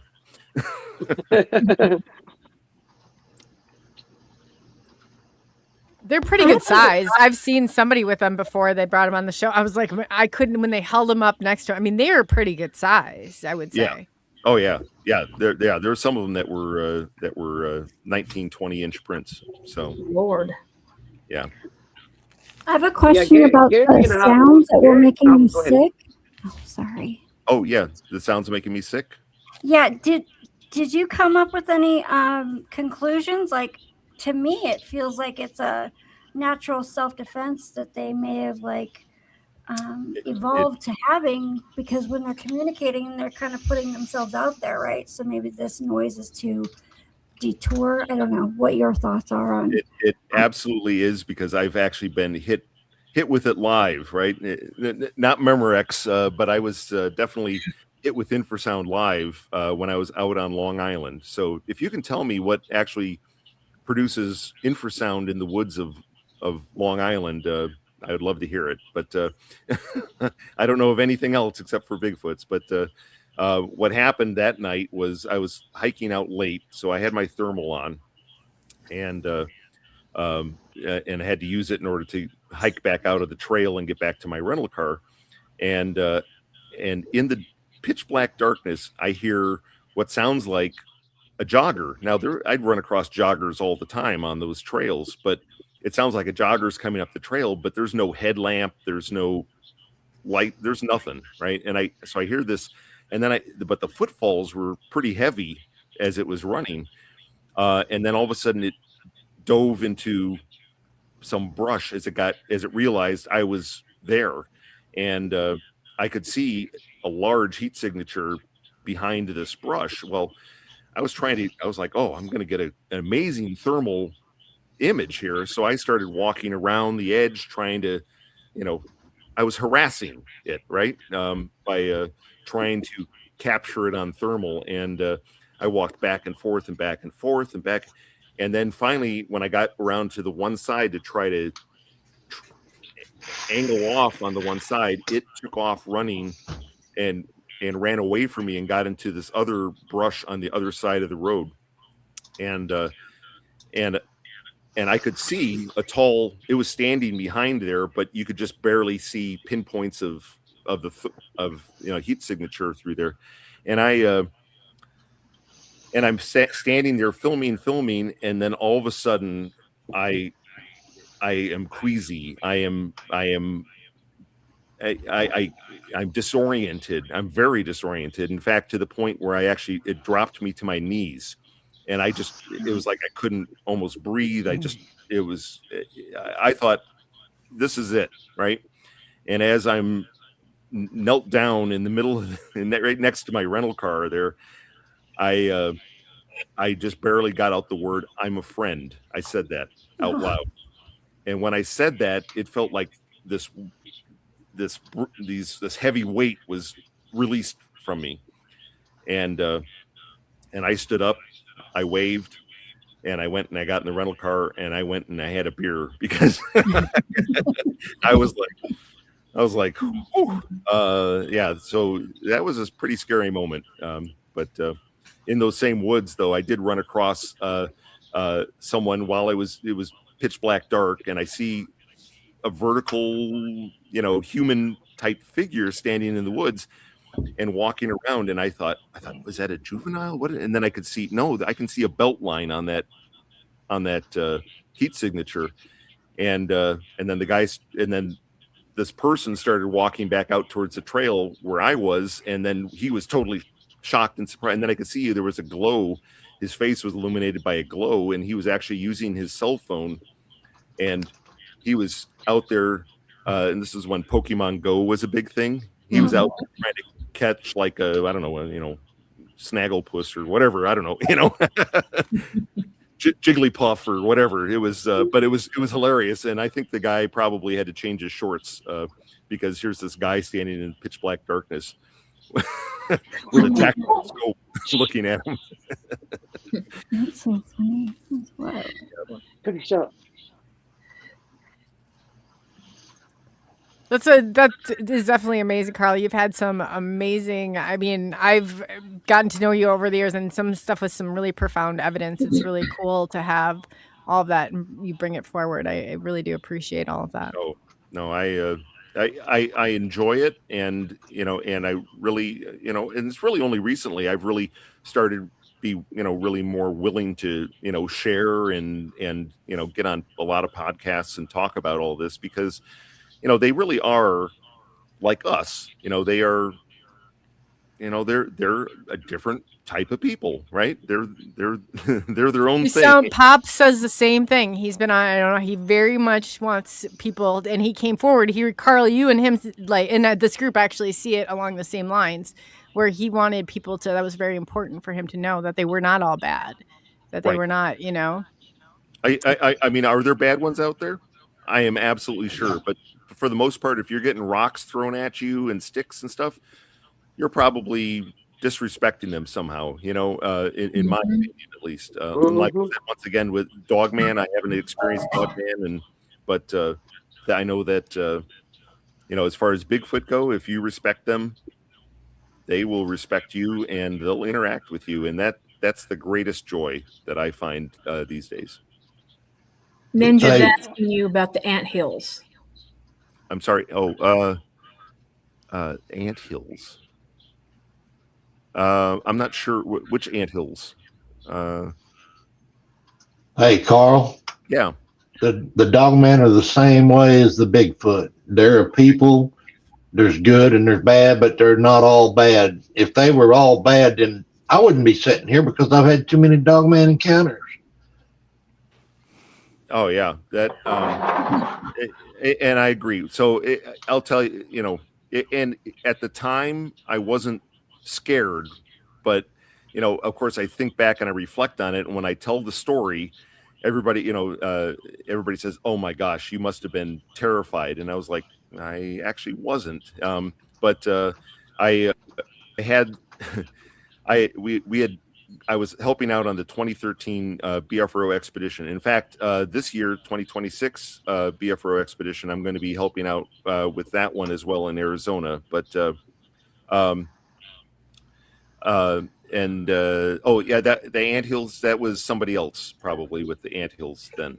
That wasn't me. But and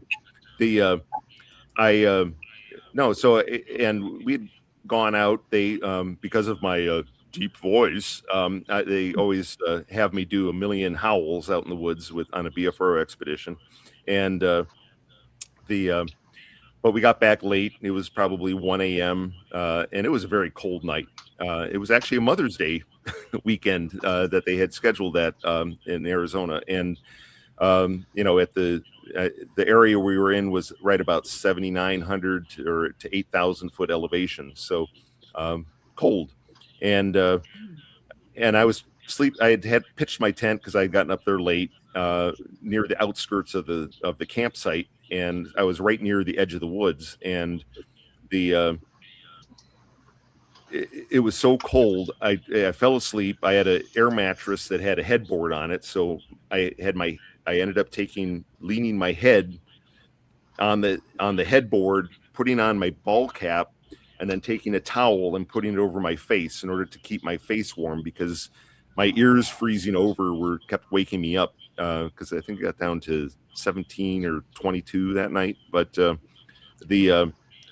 I wake up, and it was a little after 3 a.m. and I realize that my shoulders are no longer on the air mattress, or is my head, except that something is cupping my head through the tent material and holding my head, and has lifted me up off of the mattress. So I'm bent at the waist. So I'm like this, and and as I woke up and started stirring a little bit, it gently let me down. And as it released me back down to the air mattress, you could hear the dermal ridges on the nylon go zoop, and then I hear bipedal walking off into the woods away. But and what's the first thing I did? Did I cower in the corner? No, I went over and zipped the window on my tent so I could look out and see if I could see anything. But that was a very interesting. But I have to tell you though, after that experience, I have not had one stick or one rock thrown at me since 2013. So I always found that interesting. Normally, if they're throwing sticks or rocks towards you, it's just to get you to leave their territory. They're not being aggressive. Right, exactly. Get out of my living room. But no, Pops has talked about that before. He said that if they're throwing something at you and they wanted to hit you, they would have hit you. Like they have that precision. There was in eastern Arizona, I found a 16-inch print, and it was beautiful print, and it was in mud. There was some forest litter in it, and I was like, oh my gosh. And by this time I had casting material in my day pack, and I was taking photos to document it, and then I was going to cast it. And as I'm bent over, totally prone, taking photos of it with the tape measures out, this rock comes flying past, and it lands maybe 20 feet from me, and it's big. It's a rock like this, and it's enough to go thud, thud, thud. And when I stunned, I looked up, and I saw the path that the rock was taking, and then I backtracked that up, and it was up the hill, and it was about 120 feet away from where this rock had been thrown from, because I could see all the way to that location. So it had to have been over the top of that hill. And at that point, I stood up, I packed up all my crap. I waved, I said, I'm sorry. And I hiked back out of there because I was by myself. But like I said, I was completely prone. If it wanted to hit me with that rock, I wouldn't be here. So. Well, they kill birds on the fly with stones. So, if they want to hit you, they're going to hit you. Absolutely. Yeah. I found turkey kills that were, where a rock nearby that was about probably a good 6 or 7 inch diameter rock had been pulled out of the ground because there was an empty socket nearby that was pretty fresh. And this turkey kill had been fairly fresh as well. Feathers everywhere and stuff. But I found that rock down the hill right near where the turkey kill was, so I know that absolutely they can, they're pretty accurate with those. Mm-hmm. So has anyone... go ahead, Go Paul. ahead.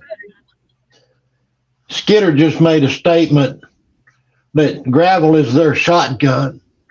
And I can back that up 100% because we were camping down at Brown Springs and they just peppered the side of my trailer with pebbles. And there, you can still see wherever one of those pebbles hit the side of my trailer with the paint's gone. Wow. Mm-hmm. Yep. So is there any evidence that you have found of like them traveling with the seasons?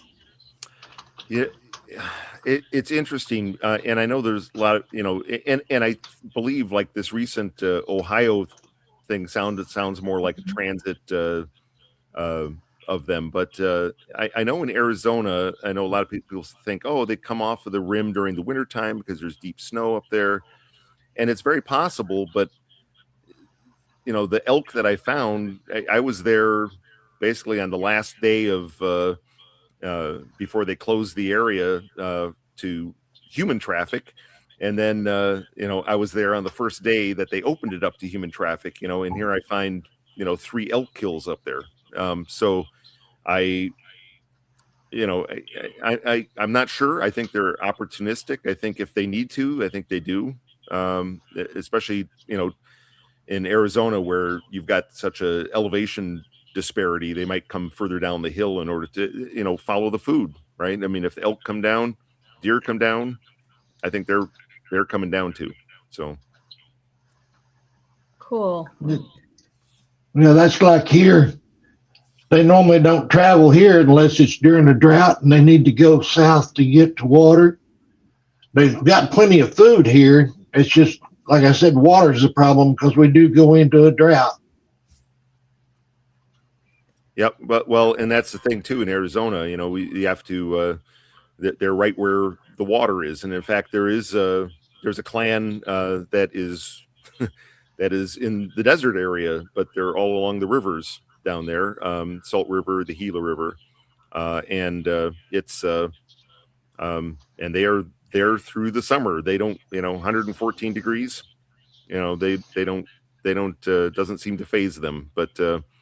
I was in Iowa investigating, and that's when so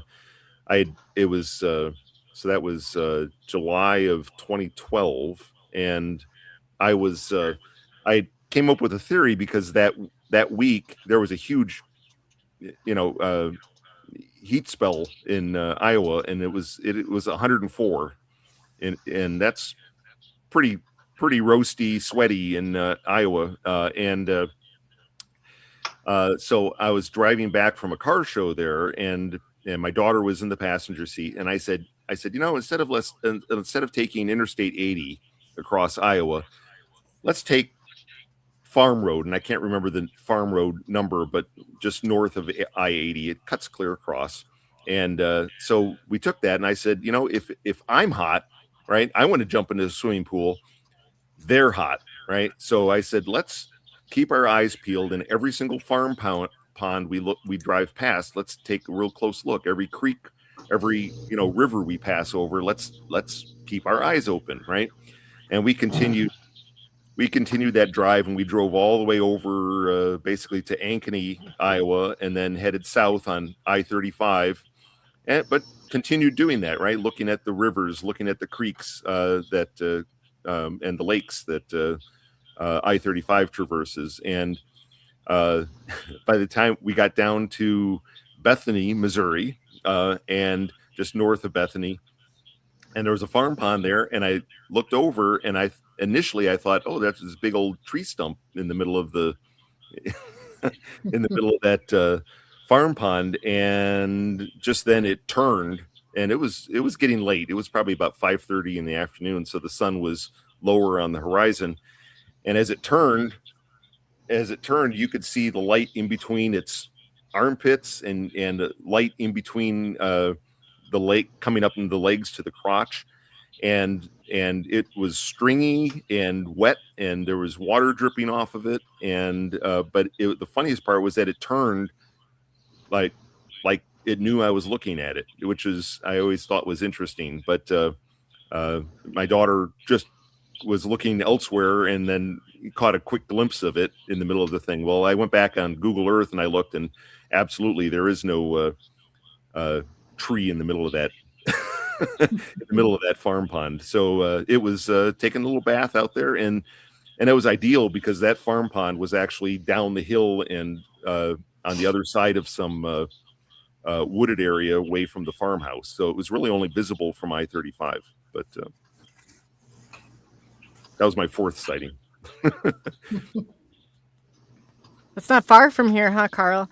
No, not at all. Have you seen anything directly in my area? Well, Carl's wife is from this area, so that's why he knows. But yeah. So yeah, there's an area just south of Dubuque called the Mines of Spain, and that's a Department of Natural Resource area, and it's gorgeous area, but a lot of wild areas in there that there's hiking trails, and everybody stays on the hiking trails. They don't go bushwhacking through things because there's a lot of tree fall and so forth. But you're not supposed to be in there after I think it's 10 p.m. or dusk. I can't remember. No, 10 p.m. I think. And I was there perhaps a little later, if any law enforcement is watching this. But you're right. I did a howl in there, and when I did that howl, there was a return howl that sounded like it came from an island in the middle of the Mississippi, from that direction. One from and then another one from the north, from the due north, and then one from west. And I was like, wow. I mean, I got 3 responses, but the one from out in the Mississippi kind of did surprise me a little bit. But it was, but absolutely, they are in that area. But it was funny. The best part was that my in-laws' house was just north of that park, and when I went back and went to bed, right, and it was late. But in the morning I woke up, and in the morning I was going to cut the back lawn for my father-in-law, and the grass was pretty long, and they have the nice Iowa fescue, green and super long, right? So it was going to take me most of the day to cut that back lawn because it was a good probably a good half acre to an acre back there, and but at the back of their property was woods, and those woods kind of, if you follow that south, it actually joined up with the park down below. And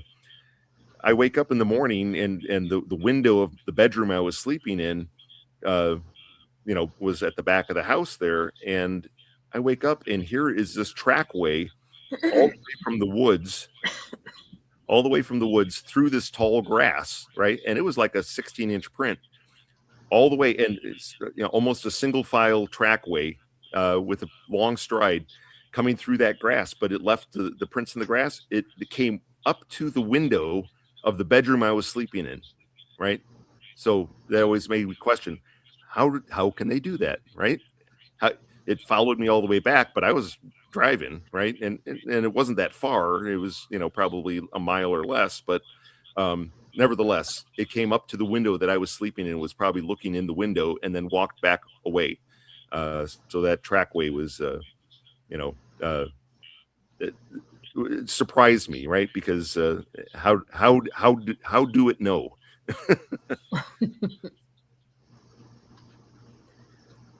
Do you have them hitting your house there where you live? No, not down here in the desert. I live in Phoenix metro area, so I don't get them. I don't get them at this house. When I kind of lived out further east of here, where it was a little more remote in the desert, I swear I heard them several times out there.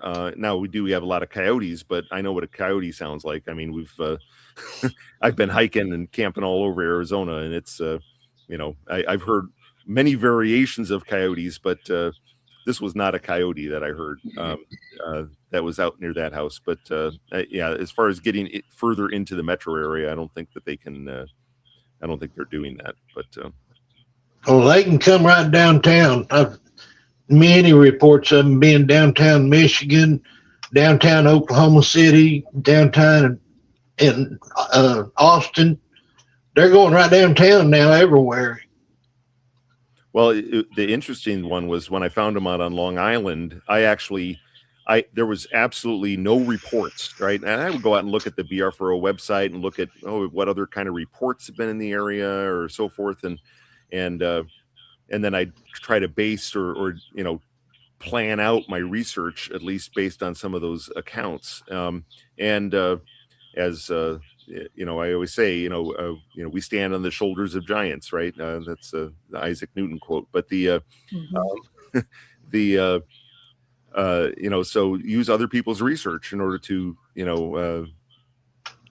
work on your stuff. But the last report was 1899 at Rockaway Beach on Long Island. So I started looking at paranormal websites, so ghost hunting websites, and found stories of these woods are haunted with the mother of a child that died in the 1600s, and the mother mourns the child, and you can hear these mournful cries in the woods at night, or we went into those woods to try to communicate with this distraught mother, and rocks appeared from thin air and were thrown at us, and materialized from nowhere, and I said, oh, that's where I need to go. And sure enough, I ended up having a very long-term gifting situation there, where apples were exchanged for feathers and fossils and polished rocks, and with the best one was wintertime, snow on the ground, 10 degrees out. I thought, well, I'm going to go out and put 2 apples out in the woods, and I got off work late, so I was going to hike up the trail, and I took one step towards the trailhead, and this huge branch broke in the woods. Kapow! And I was like, okay, I'm backing off. They don't want me in here. So I just stood there, and I held up the 2 apples, and I said, these are for you. And I rolled them up into the woods down the trail. And then I got back in my rental car, and I drove back over to the hotel, which was about a half mile away. This is similar to my Dubuque story here. But I get early, first thing in the morning, I get out of the hotel room. I'm going to drive my 2 coworkers into work, and my rental car out in the parking lot has a little polished rock sitting up on top of the driver's side roof, right on there. So in the middle of the night, it came over to the Marriott and put a rock on my car. Yeah. As in return for those apples I gave them. But that was I've had some really neat experiences, and really gives you depth and understanding of them, for sure. It's like I always say, respect them and they'll respect you. Mm-hmm. Absolutely. And that applies to just about everything except for mountain lions. Grizzly bears. So not to change the subject here, but I was wanting to know, one of my Bigfoot heroes was Jeff Meldrum. And the man just fascinated me to no end. What do you think about the dermal ridges? Do you think that people are just, making nonsense out of it, or how do you think people are supposed to be handling that, especially when casting? Yeah, and Arizona's got such a hard soil. It's really, although there was only one print I've ever found, and that was in dust. It was just pulverized, very light ground, light soil, and you could just barely make out some dermal ridges around the outside edge, and I was like, oh my God, how in the heck can I cast this? But it was very, very thin because it was hard ground on on the underside, and I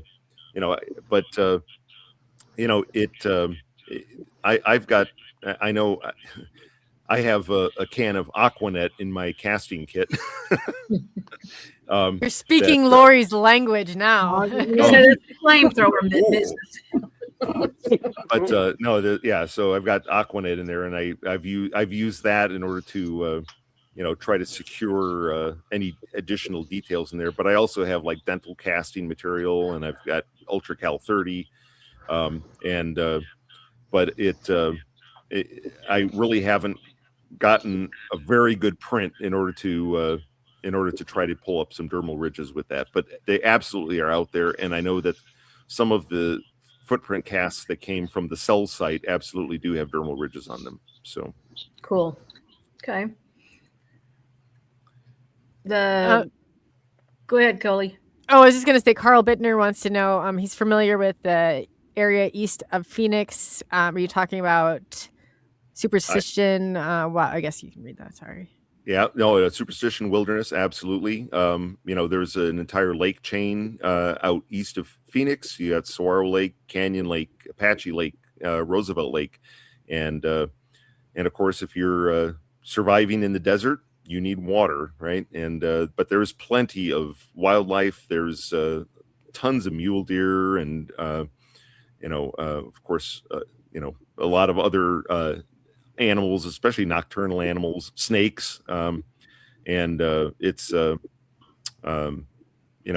think it's a potpourri. Plus, when they're by all those lakes, the Fish and Game stocks those lakes. So and there's a lot of crayfish in there as well. So they have the habitat. They've got the areas that far sides of those lakes that humans just don't go, and the only thing they have to worry about is boaters during the day. So.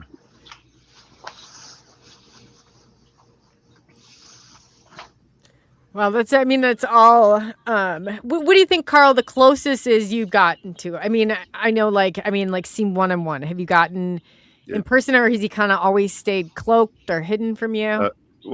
So the closest sighting I had was obviously about that 12 inches from my face on the other side of the glass that illuminated. That was remarkable. But probably the next closest was about 30 feet away, and that was my first sighting where a female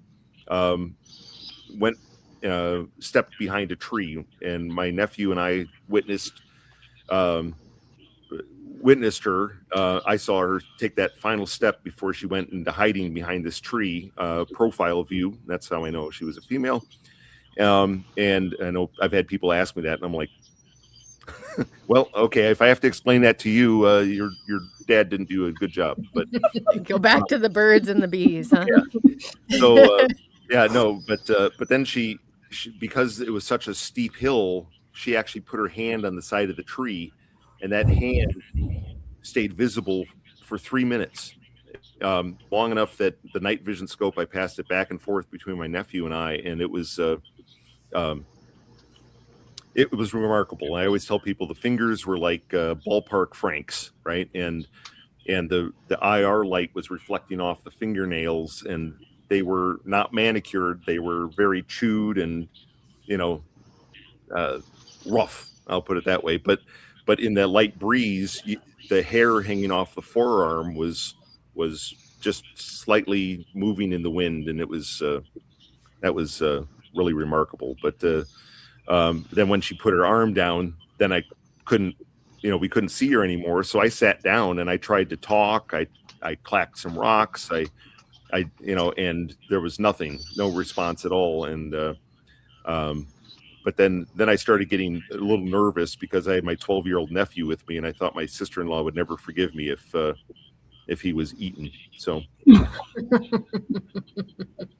at that time, but then the next closest was about 120 feet away, and this individual was a male, and he was digging at the base of a tree on this meadow, and when I was walking into the bottom of this canyon, I actually, it was ideal. The wind was blowing from west to east. So, and I was coming down the east side of the canyon.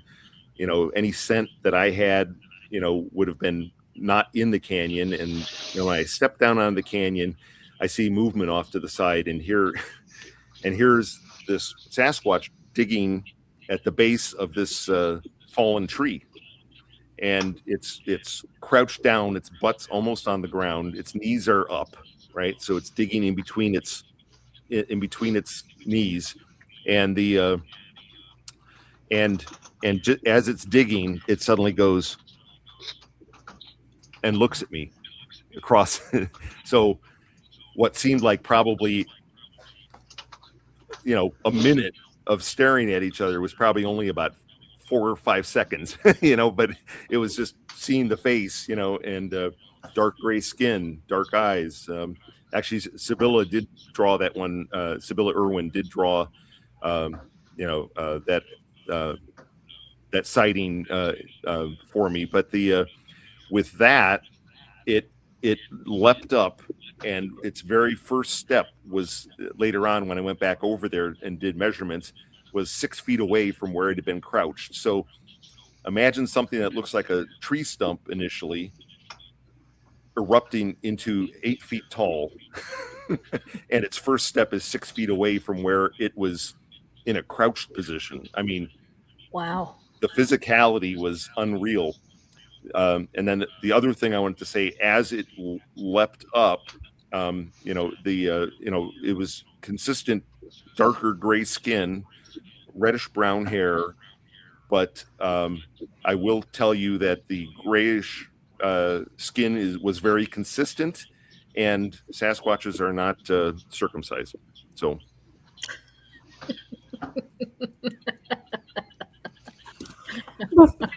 all you ever wanted to know about the anatomy of Bigfoot is happening tonight. Wow. Yeah, right.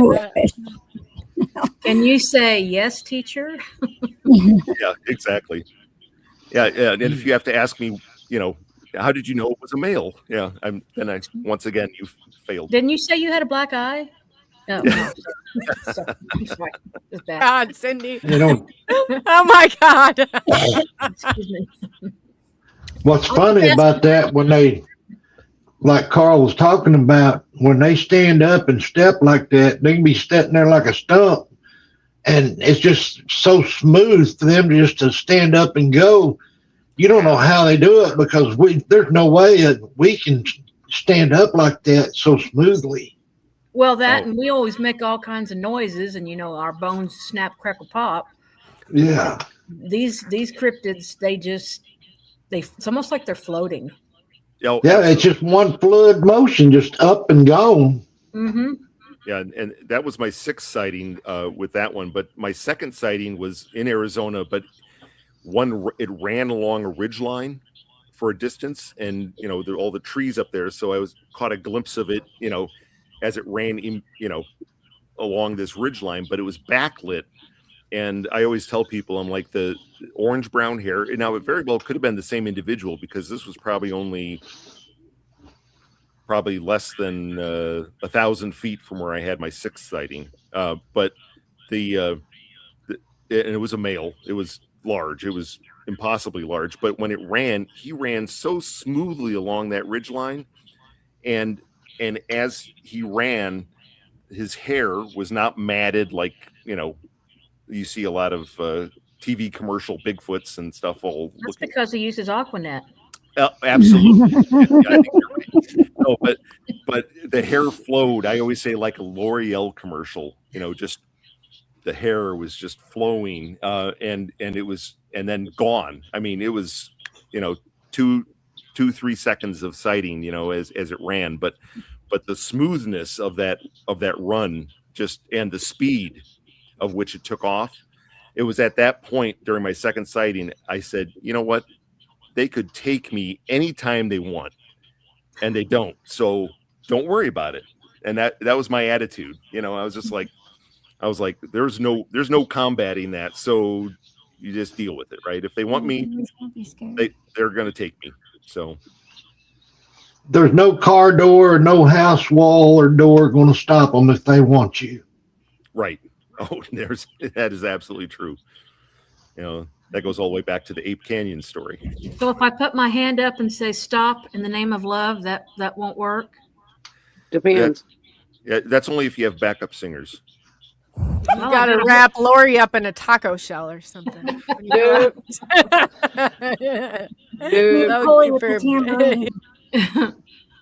No. So before no hammock sleeping. I'm sorry. I just said no hammock sleeping.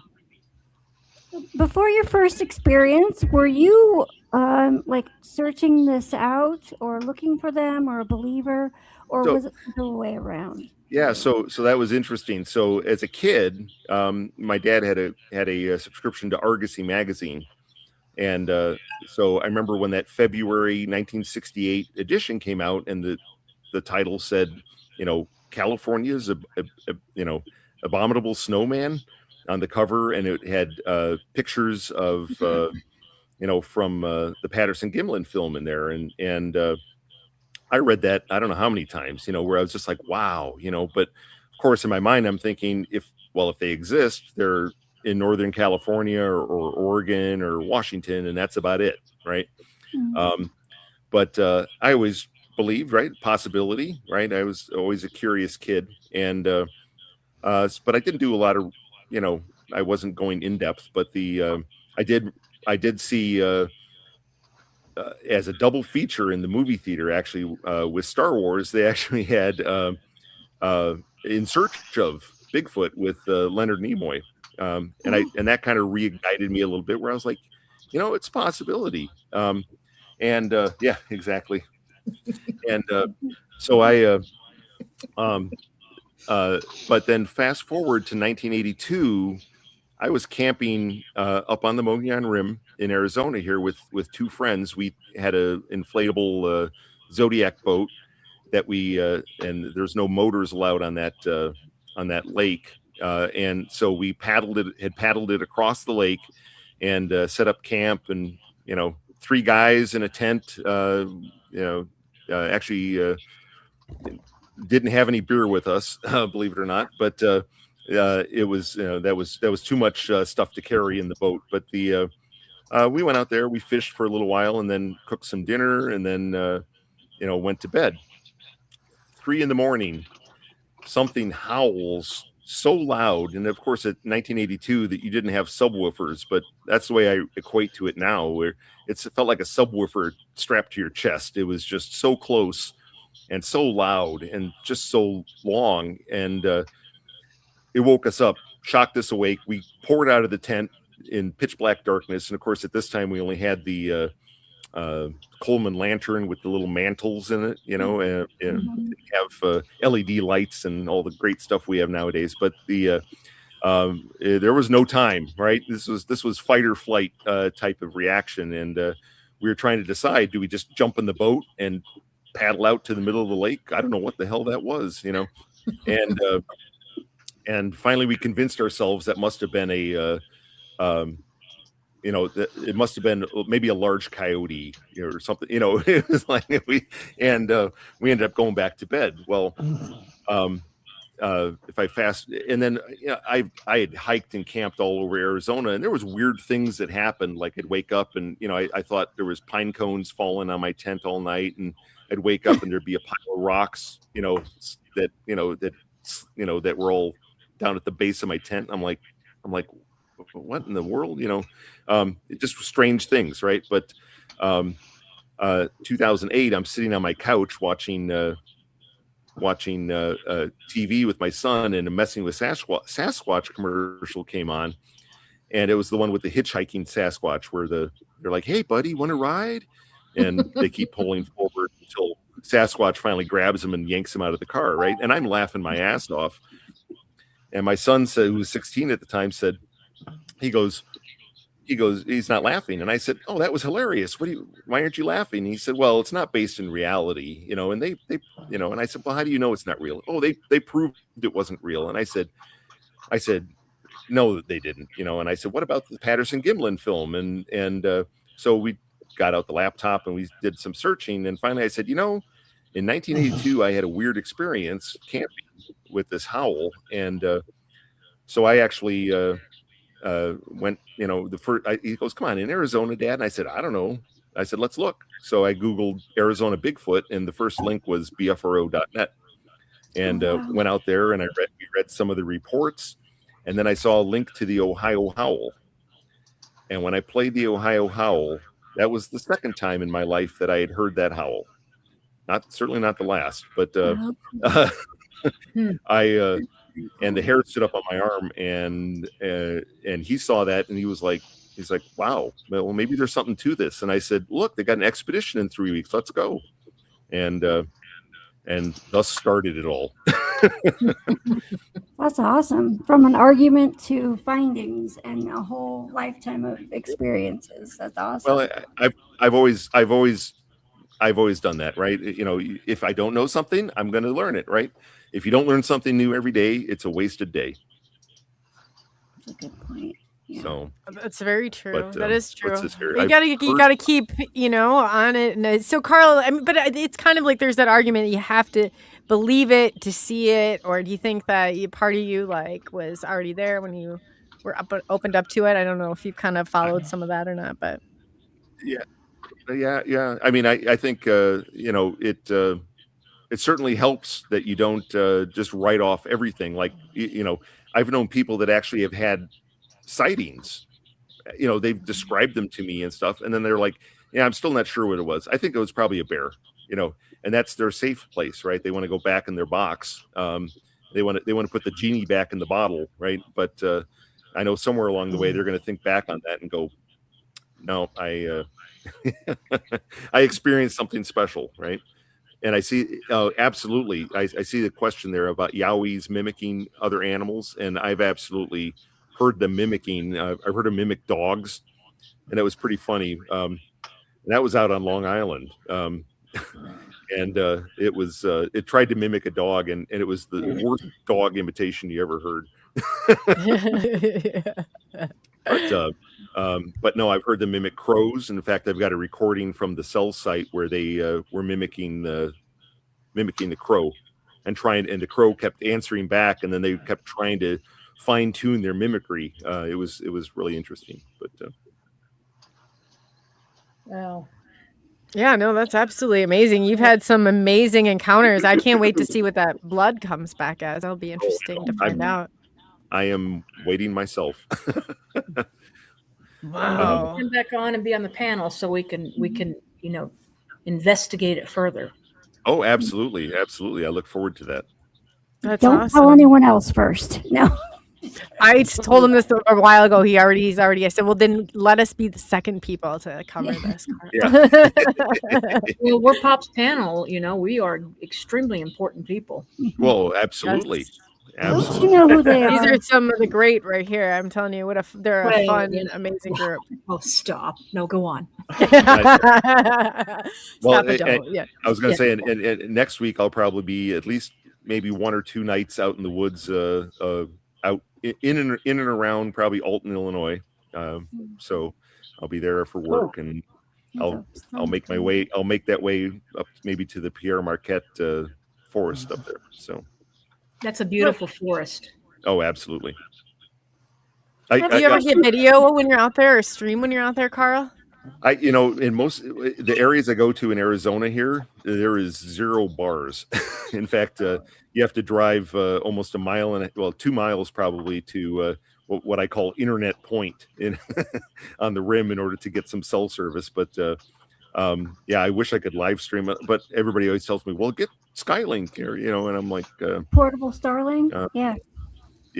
I'm like, that's an idea, but I haven't thought about that yet. But it's a good idea. But I know probably there is cell service, I think, in Pierre Marquette, if I recall. But I've heard them there. They're in there. I know they're in there. So That's just that many more gadgets, though, that you're going to carry with you. That's probably going to limit the possibility of even seeing anything. I agree with you on that, and that's I've been going simple, right? I've got all kinds of gadgets. So if somebody wants to try some of my gadgets, I'll certainly turn them. Yeah. but my favorite though is the non-invasive remote audio traps that have audio recorders that I set timers on them, and they're they turn on at 8 p.m. and they turn off at 8 a.m. Right. Nothing with infrared lights and that sort of thing. So yeah. Nope. But the funniest part is, even though if I hang them 12 feet up in the, I have a extension pole that I use to hang them like 12 feet up in the trees, and in many different places. And 2 a.m, there's something right there, tap tap tap tap tap on the microphone on the box as it's hanging 12 feet up in the air. Wow. So, well, you just said you're 6'5", so that combined with the length of that pole, I mean, oh yeah, it's like what the hell's going on here? That's not a bird.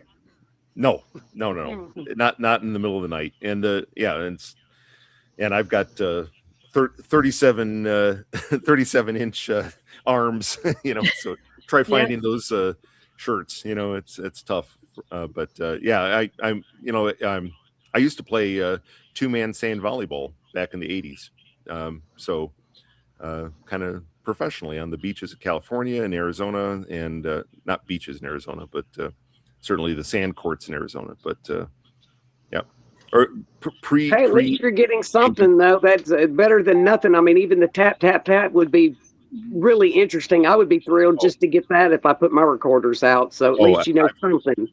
I have probably several dozen of those. I've got where one actually apparently came tapped, and then I thought it left just from listening to it, and then it apparently just sat down near it, because about 2 hours later I hear a tree knock from a distance away that was recorded, and then this individual gets up and walks over, like picks out a stick, and then it sounded like wood on rock goes crack on this rock.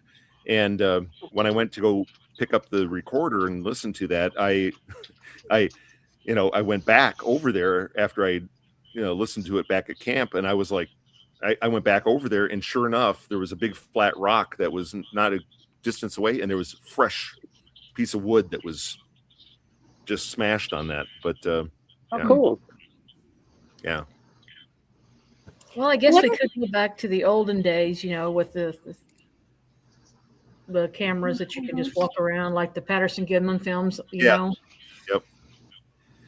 Yeah, I do own one of those. I actually sought it out just so I could have and kind of be able to look at it and refer to it and try to figure out or understand what they were going through when they were carrying that camera. But and they're not light. It's pretty chunky. So yeah. Benno says, be careful. He's going to kill me for saying this. It's fair game, Benno. Remember, you said everything is fair game, but it says, Carl, be careful out there in the woods, bro. You might be closer to a female Sasquatch in height. Yeah, I better not whoop too seductively. Right? Yeah. Well, he does go by Carl Sup. Yeah. Hey, that's my last name. Carl, yeah. Yep. There it is, Carl Sup. Sup. Yep. Yep, Everybody Carl. always told me that when I was growing up, they said, "Oh, that must have been shortened from Sup-Brzezinski," or but it's always been Sup. I've traced it all the way back to 1450. Wow. When the first Sups in Old Czech, Sup means bird of prey, and the first Sups were falconers. So when they were handing out surnames, that's how they got the name Sup. So Well, now we can't make fun of your last name. Dang it. Well, Keith, you're being quiet. Are you awake over there? Oh yeah, I'm fine. Thank you. Just listen, it's a good show tonight. Yeah, I just hadn't heard you say anything. I was just making sure. Sup, No. Keith? What it is. Sup down there, we see you. Yeah.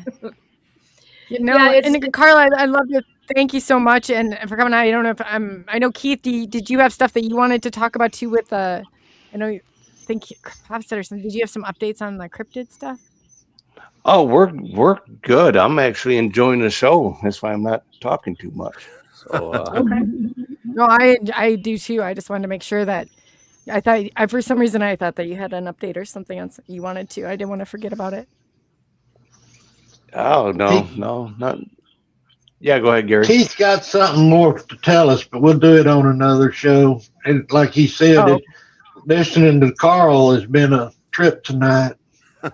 Thanks. Yeah, very interesting. Appreciate you coming on, Carl. Oh, it's my pleasure. My pleasure. Yeah, Carl, it's absolutely been fantastic. I just go around with the group and see if anybody has any last questions or anything that they'd like to talk to you about. Pops, you want to go first? I don't have any questions. Carl, you're a very interesting young man, and sup? I don't know about that young, but I'm trying to be delicate, okay? okay, all right. But as I've always said, I just love to learn new things about this, and it's amazing the different things that people say, and you can always tell when someone's genuine. So I thank you for being that way, and I look forward to more conversations with you. I as I do as well. Awesome. So, but we learn from each other. Yes, sir. Yeah, Carl, compared to me, you are a youngster. Yeah, well, like I said, Carl, thank you for sharing. I mean, I've really enjoyed listening to it too, and thank you for sharing that you had some of that stuff on Greenwave because or MK Davis. Because I'm going to go back and listen to that because I've missed it somewhere down the line, but very, very interesting. And thanks for sharing with us. Oh, you're welcome. Yeah, that was a lot of work. It's a lot of that audio, getting that cleaned up because, I always told her, initially there was so many people saying, "Oh, that must have been a hoax or whatever," and I was like, literally, I pulled, it was so faint and so distant and so obscured, but I could hear something in there, and I end up pulling out some of the language and talking and so forth. And it's like, I'm sorry, if you're going to hoax it, you're not going to, you're not going to get 1,000 feet from a microphone and mumble, right. over there. Well, and on a spectrogram, and that hertz spectrum, or however you say it, right. That's impossible to really hoax. I mean, you can't do that.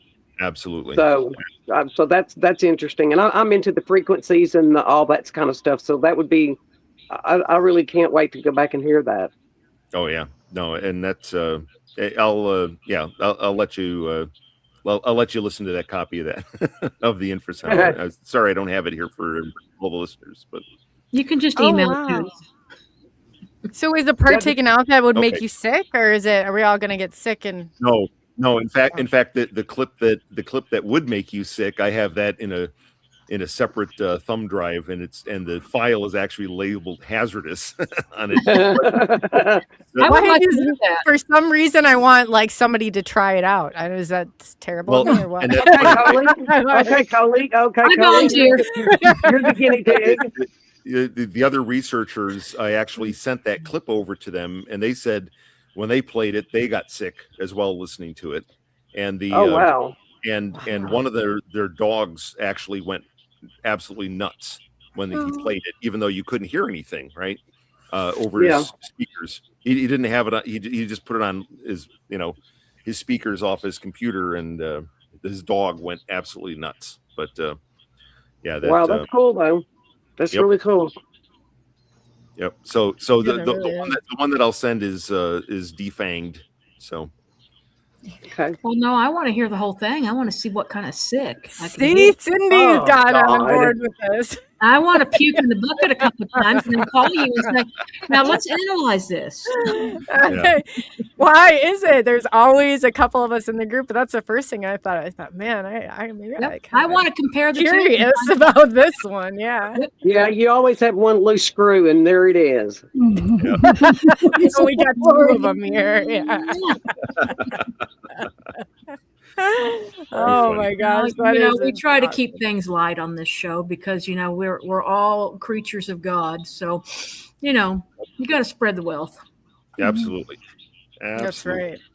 That's right. Well, Carl, we won't keep you we'll definitely catch up and have you back on. You're always wonderful. And seriously, and before you go though, people want to know where they can find you. Okay. So I do, even though you won't find my name or any of my work on it, but there's, like I said, I do maintain the website, Bobby Short's website, which is BigfootEncounters.com, is really one of the first informational websites on Bigfoot, and I know it's a great reference. It's over 3,500 pages of content, and then a lot of my research that I've written up is available out on ghosthuntingtheories.com. A friend of mine hosts that blog, and so if you go on there, you just search for my name, and you should be able to find a lot of my investigative reports and a lot of evidence as well. That's awesome. And give those to us one more time so they can have it. I'll make sure that they're both updated on in your profile that I have. Oh, sure. So it's BigfootEncounters.com and GhostHuntingTheories.com. Okay, great. Got that. Yeah, and I will go ahead and I think I have I'll update those so you guys can come and check back in the description and we'll make sure that's all taken care of. So Carl, thank you so much again. I'll let you go back to, you got any big plans this week?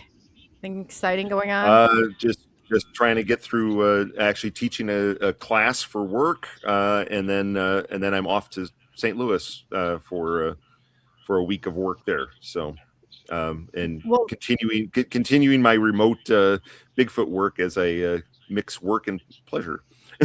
Well, welcome to the state of misery. Yep. I mean, Missouri.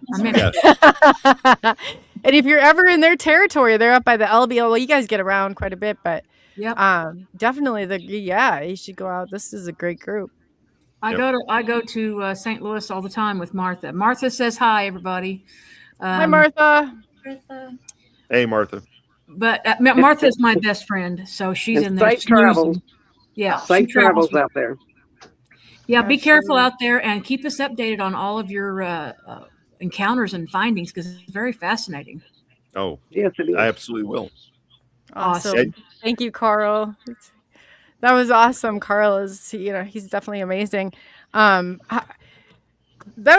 always learn so much from these shows. It's just like I just sit back in awe. I think how much, but there's so much to this, and I mean, this is a great panel, Pops. I mean, this is really a great crew. I think it's really creating a lot of good awareness for everybody.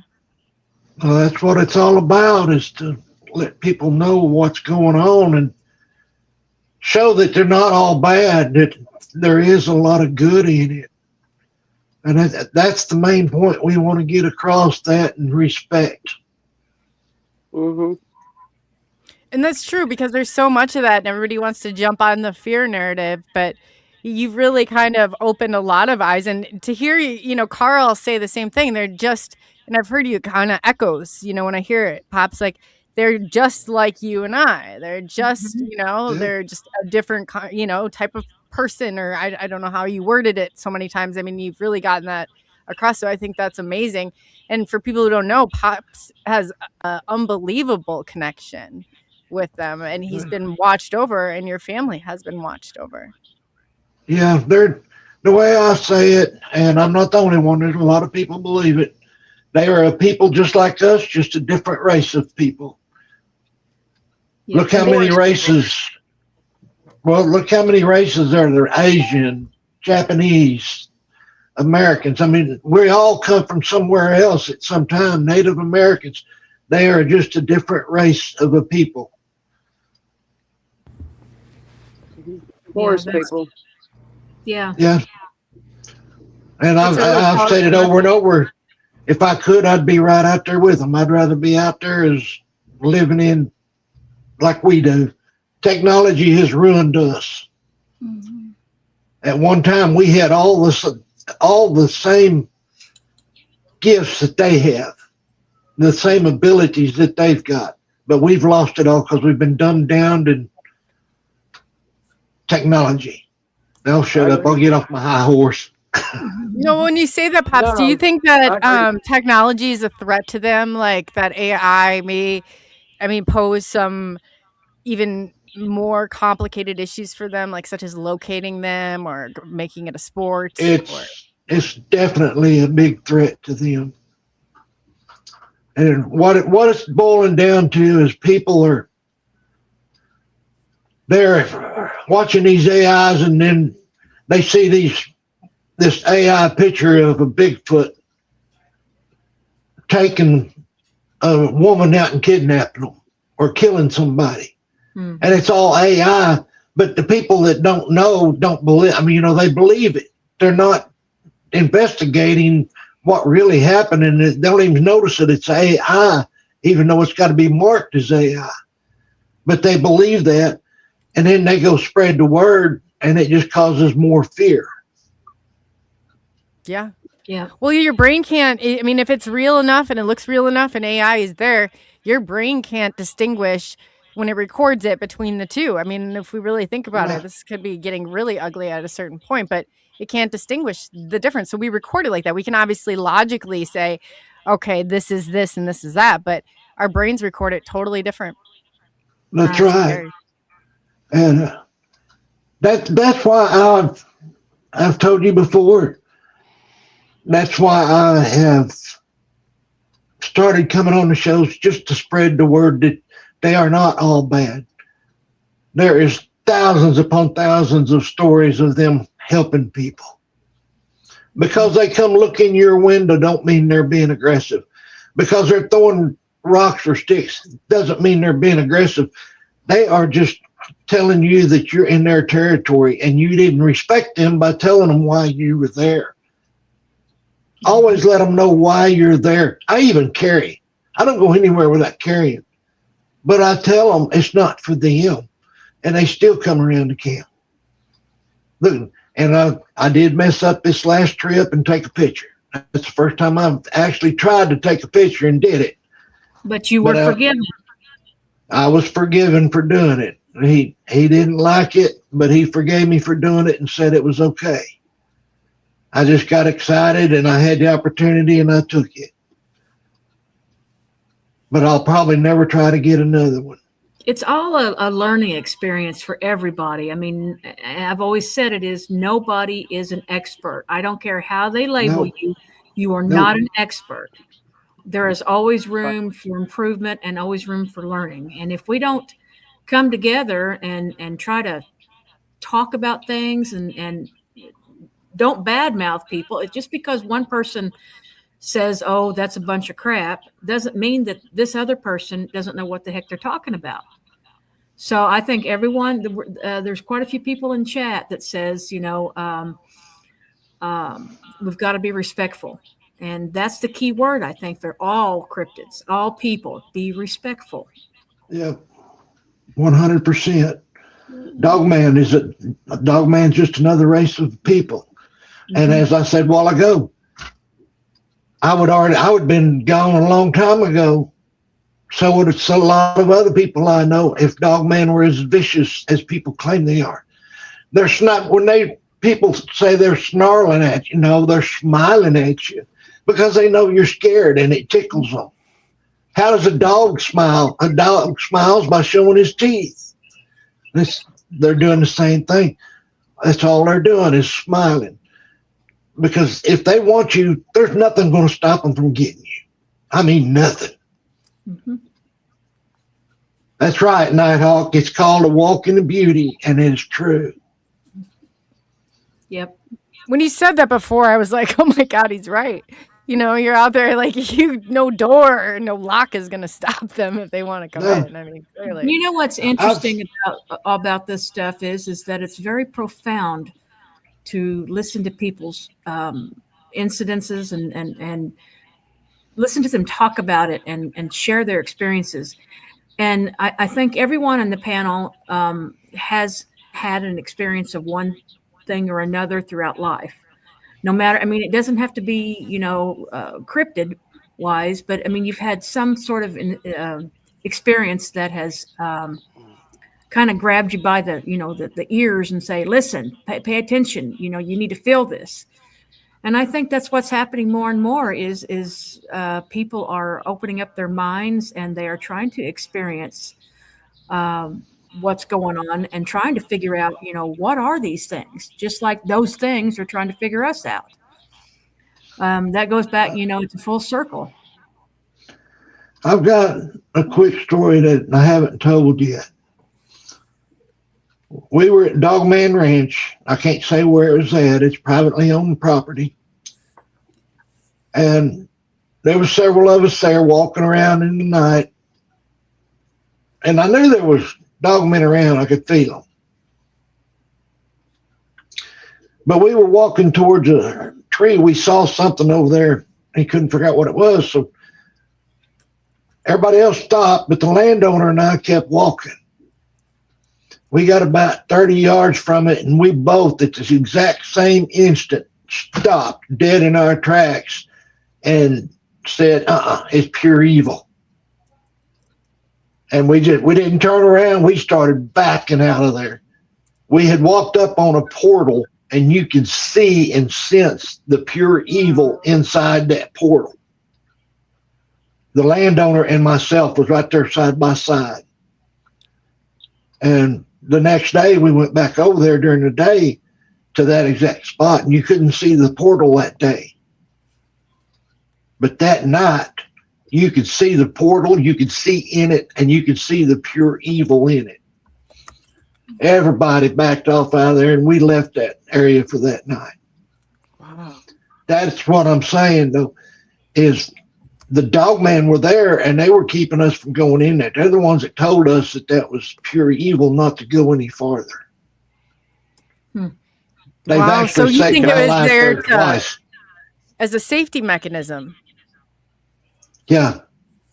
They in that same place. I wasn't with them that night. I normally stay in camp. Twice I've gone out with them in the night, but normally I'm the camp dog because I can't walk very good. But they went out and they were walking back. There's a quarter mile from camp, and there was the dogman pack, had them surrounded and walking back with them because there was I don't know what you call them, but there was 4 or 5 what do you call them stupid things? People? No. Whoops. Shapeshifters, pale crawlers. Pale crawlers, thank you. There was 4 or 5 pale crawlers following the group that I was with, but like I said, I was in camp and they were walking back towards camp. The dogman was keeping the pale crawlers away from the other people. That's where I said they are not all evil. Go ahead, Keith. Yeah, one of my experiences that I had will kind of go in line with what you're saying there, Gary. I'll put this one out here. Out by where I live, and I've said this on other shows before, if anybody's interested, if you go on YouTube here and you look at the 2012 remake of Red Dawn, they had a scene in there. I think if you look it up, it's just the cabin scene. Okay, that is actually right in a hot spot for dogman territory from a majority of my experiences. Now, the thing that a lot of people didn't know about that cabin, it was an old ranger station for the park, and after it closed down or whatever, some people had gotten in there oh God, when it was, I think it was in the late 90s. Okay. And they did massive amount of live animal sacrifices. Okay. Some people that I knew who did it. My group didn't. No, they don't mess with that stupid shit.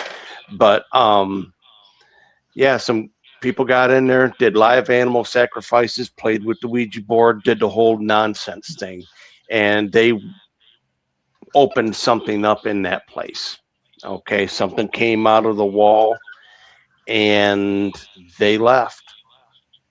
And I didn't mess with the place, and I still won't go near where that house was. They tore it down here. I think it was last October, November, or something.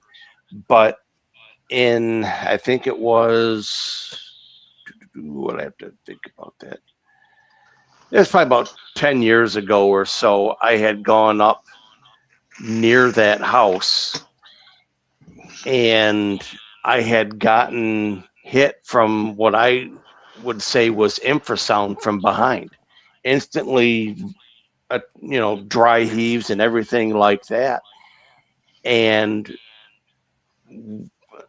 basically what it was Dogman had come up behind me, and it was their way of getting me away from that house. Now I got probably 4 or 5 feet away from that house, just, I was gonna touch it or whatever, because I was catching some energy off of it, and they distracted me enough to get me away from that place. Yeah. So in a way, I believe that they were protecting me from that. Now, I had other friends, and wife part 2 of mine, she was really in tune with paranormal stuff, and she had some crazy visions of that place, and none of us told her about that. So yeah, with being Dogman, are they intimidating? Absolutely, because we as people cannot grasp what they physically look like. We're basically told throughout Hollywood or folklore or anything like that these things are absolutely evil and bad. Are there some? Yeah, I mean, so was everything else, but yeah, I believe totally that they protected me from that area. And I had another time where I was in that same area, and I didn't hear it, but I had stepped out. I went to look at something that was it goes down a steep embankment into a swamp.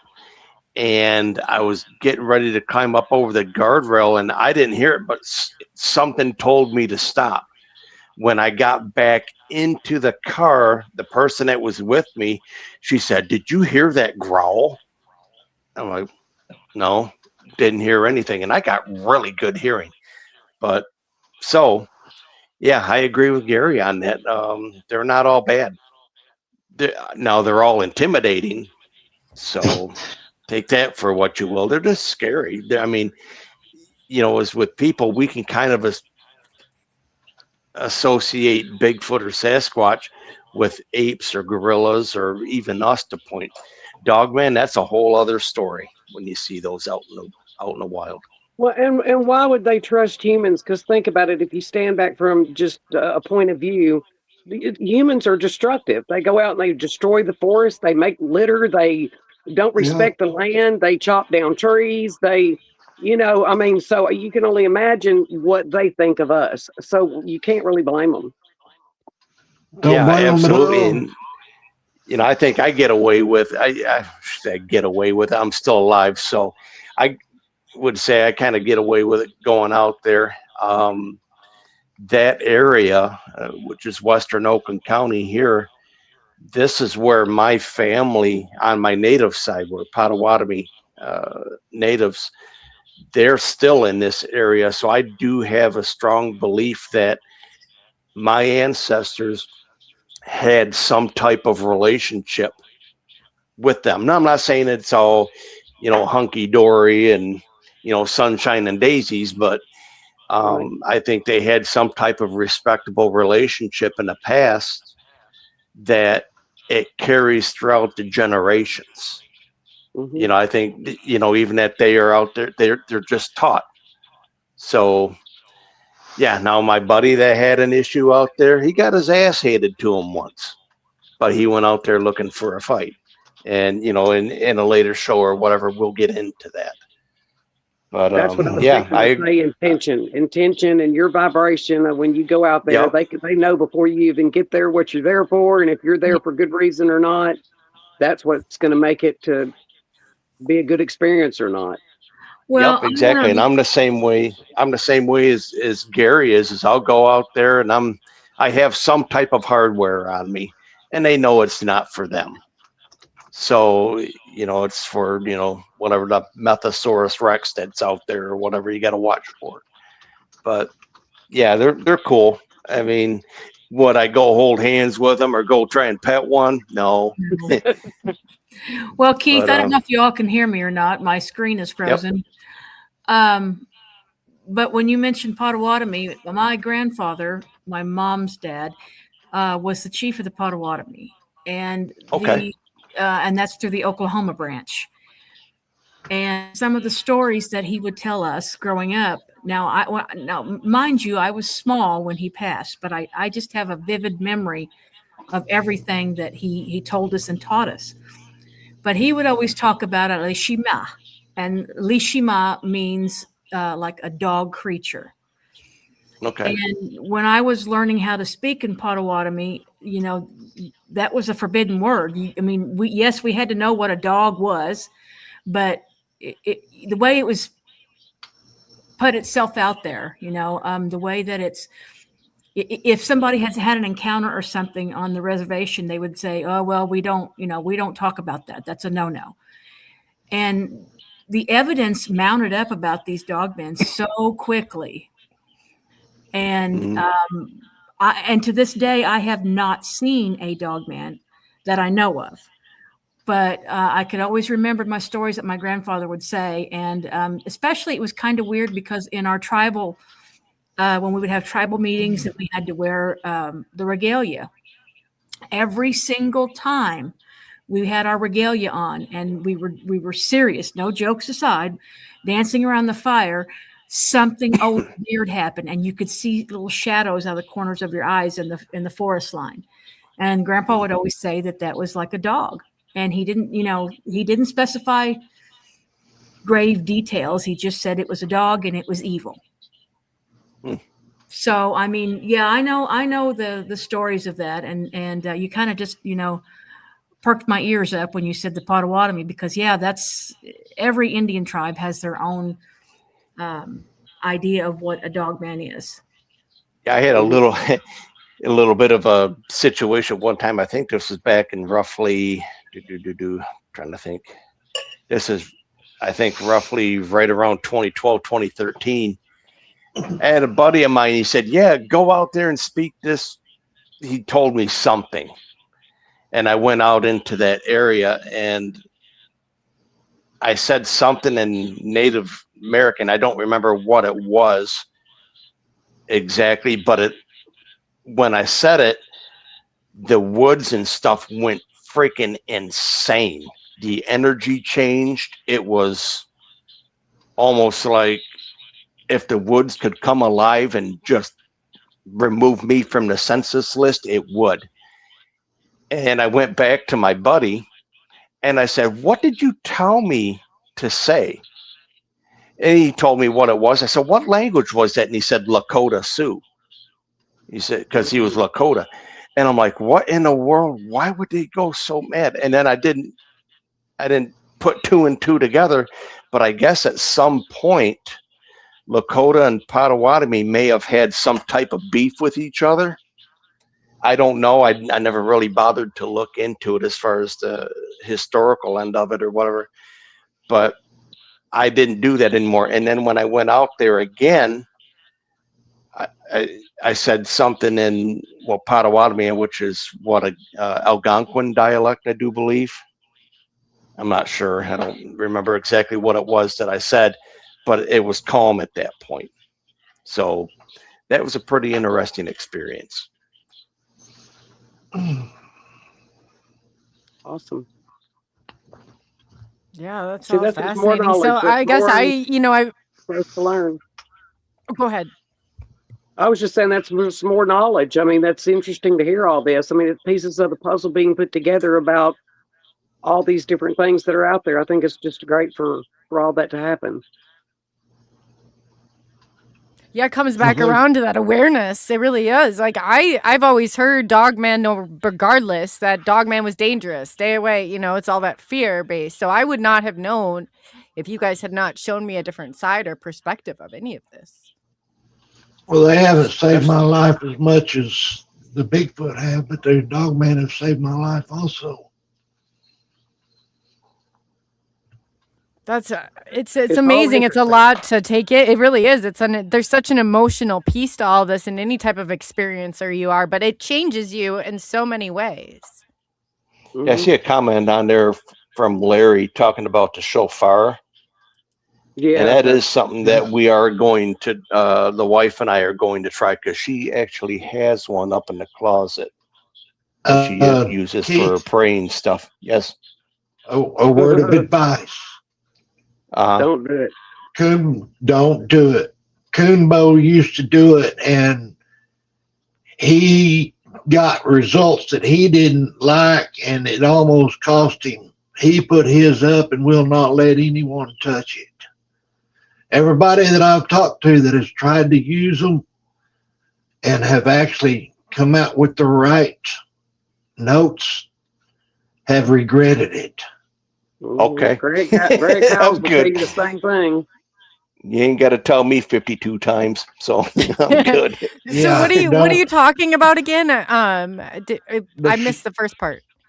It's the shofar horn, and it's the horn they used in the Bible to bring the wall of Jericho down. Yeah, it's an old Hebrew thing. They're gonna blow that horn to bring the beasts out of the fields at the end of times. Mm-hmm. And it does it. Coonbo went out and he hit the right notes on it one time, and you need to hear his story about it. And they were running and screaming and hollering, coming in on them. They got in their vehicles and they left out of there. Coonbo put his horn up and will not allow anybody to blow it. What was coming after him? Bigfoot. Really? Yeah. Storming through the woods, coming at them. Mm-hmm. Yeah. Wow. Don't blow the shofar. Okay. No problem. Yeah, you can go listen to his story. I mean, he's told it a few times out there, but just go listen to his story. It's really kind of terrifying. Yeah, I wouldn't do it. No. Okay, that's knowledge. Yeah. Yeah. That's I strongly advise against blowing it. I mean, it don't hurt anything if you don't get the right notes, but if you accidentally hit the right notes, you're in trouble. Mm-hmm. Yeah, he's told that story over and over everywhere, and he'll tell you flat out, don't blow the shofar. So I wonder why it ticks them off so much. Well, it's not that it ticks them off. Like I said, the Bible talks about it. That'll be the horn that they blow at the end of times to bring all That's the when the bizarre creatures come out and all that stuff, right? Yes. Mm-hmm. Okay. So these they're are the negative orders. aspect of it. Yeah, you blow it, and they're coming to get orders of what they're supposed to do. Yeah, I was just thinking that. Yeah. Larry in chat says that it tracks them, and that's about right. Whatever you blow those horns, and you hit that note, and if it's the right one they want to hear, they're coming for you. Huh. So this is the negative aspect of the you're talking about, a negative Bigfoot. Yeah, you just don't want to be on the other end of the horn. It sounds like they're coming to fight or something like that. It's not necessarily right. It's not necessarily they're coming after you. Right. The Bible says that they're going to blow the horn to pull the beasts of the fields out. And the beasts of the fields are supposed to come out for a lot of different reasons, and the people believe different things about it. Go ahead. Does that work with the dogmen as well? I don't know if I don't think I have Sasquatch in my area, but yeah, you do. Definitely dogmen. Oh, you have them. You've got them too. It's kind of like fleas; you just can't get rid of them. Yeah, right. They're always around. Keith, what are you? An hour from Rob? Yeah, about that 45 minutes. Well, they're over there around Rob, so you know they're around you too. I did get some information from. I'm one of 3 in my family that has seen stuff as far as cryptids, and the one comes from one of my cousins that he saw 2 Bigfoot. It was a mother and a child, and she was trying to pull the child out of like a fairly large culvert up here. And I think he said it was in, Gary, if you want to look it up, I think it's Grand Blanc, and that's probably 40 minutes north of me. Yeah, but I mean, yeah, he says no. I value my dog, and he just turned around and left. So, 40 minutes for you. 40 minutes for you is about 10 minutes for them. Yeah, it wouldn't surprise me. And if you looked at that map, Gary, or anything where I live or whatever, you can see it's all wooded. Yeah. And to give you an idea what I mean by that is, for me to drive from here to Brown Springs is 1 hour and 15 minutes. The big man and his boys can be there in 20 minutes. Whew. It's 20 miles. Well, put it this way. Where I get on Interstate 35 is 20 miles from here. So, but once I hit 35, it's 72 miles to Brown Springs. And they can cover that in about 20 minutes. I have clocked them. Well, I didn't clock them, but I had one chasing me. I was doing 53 miles an hour, and he was gaining on me. I didn't know you could run that fast, Gary. My truck could. My truck could. Yeah. I had that truck floorboarded getting out of there, and he was staying up with me and gaining on me at 53 miles an hour when I looked at the speedometer. Wow. They can move when they want to move. I've been chased once. That was enough. That was back in October of 94. Same thing. My buddy doing about 40, 50 miles an hour on a back road. And that dogman, oh boy, from about 200 yards out, caught us within probably 100 and 150 feet. Wow. Yeah. But that's what I'm saying. It don't take him half the time it would take us, because we got to follow the roads. They don't. They go straight through the country and they can fly. Well, unless you got 4-wheel drive, Gary, now that's a different story. Yeah, I'd like to see you take a 4-wheel drive straight from here down to Brown Springs without getting on the highways. You'll be crossing rivers and everything else. You know, it can be done. That would be great. I'm just envisioning you guys like going, you know, and I think it would be one hell of a road trip. Yep, Beverly Hillbillies, that'd be us. Pulling Gary's camper behind us. Oh gosh, I bet you guys. If I ever get it back, yeah, hanging out the windows like, "Hey, Gary, look at this! Look what I can do!" Oh, he's probably nervous. Oh God. Hey, if I ever get the camper back, I ain't got it back yet. Golly. Were you worried about Cindy's driving on the way back with it, Pops? Not that much. I was just trying to teach her. The biggest problem was she didn't turn wide enough. She kept hitting curbs. He had to be careful. He had to be comfortable because he fell asleep on the way back. 2 or 3 times I caught him snoring in the front seat. I did. Cindy can say that I'm telling the truth. So yeah, he must have been comfortable, or he couldn't have fell asleep with somebody else driving. Well, I have to be careful with my truck. Ruby is my number one investment, and $65,000 these days don't go far. So you got to be real nice to your equipment. That includes when you're out there Bigfooting as well.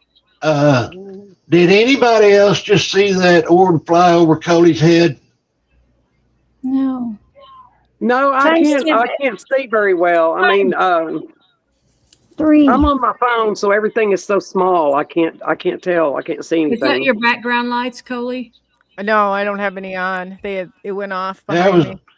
The time was 3 hours and 33 seconds too. That was crazy. Yeah, there was a white. Oh God! No, timestamp it. There was a white light went across the screen above, up to the top of her screen above her head. Oh, I have to go back and watch it. That's funny because in this area, I moved. I turned my studio. It was over against this wall, but I had such high activity at one point. I don't know what was causing it, but that's where the clicker came in. That's kind of when I really became interested on what the heck was going on. It wasn't like you had said, Pops. It was like that. Like I was envisioning to see like something at the window. It just didn't feel good, but dumped my dresser over in the middle of the night and everything. That's crazy. Well, the screen I'm seeing is 25 seconds behind where you said that was. So you need to, wherever Maya said that was, you need to go back about 20 or 25 more seconds. So right at about the 3 hour marker. Yeah. Well, Gary mentioned it at 3 hours and 33 seconds. So yeah, but my picture's about 25 seconds behind that.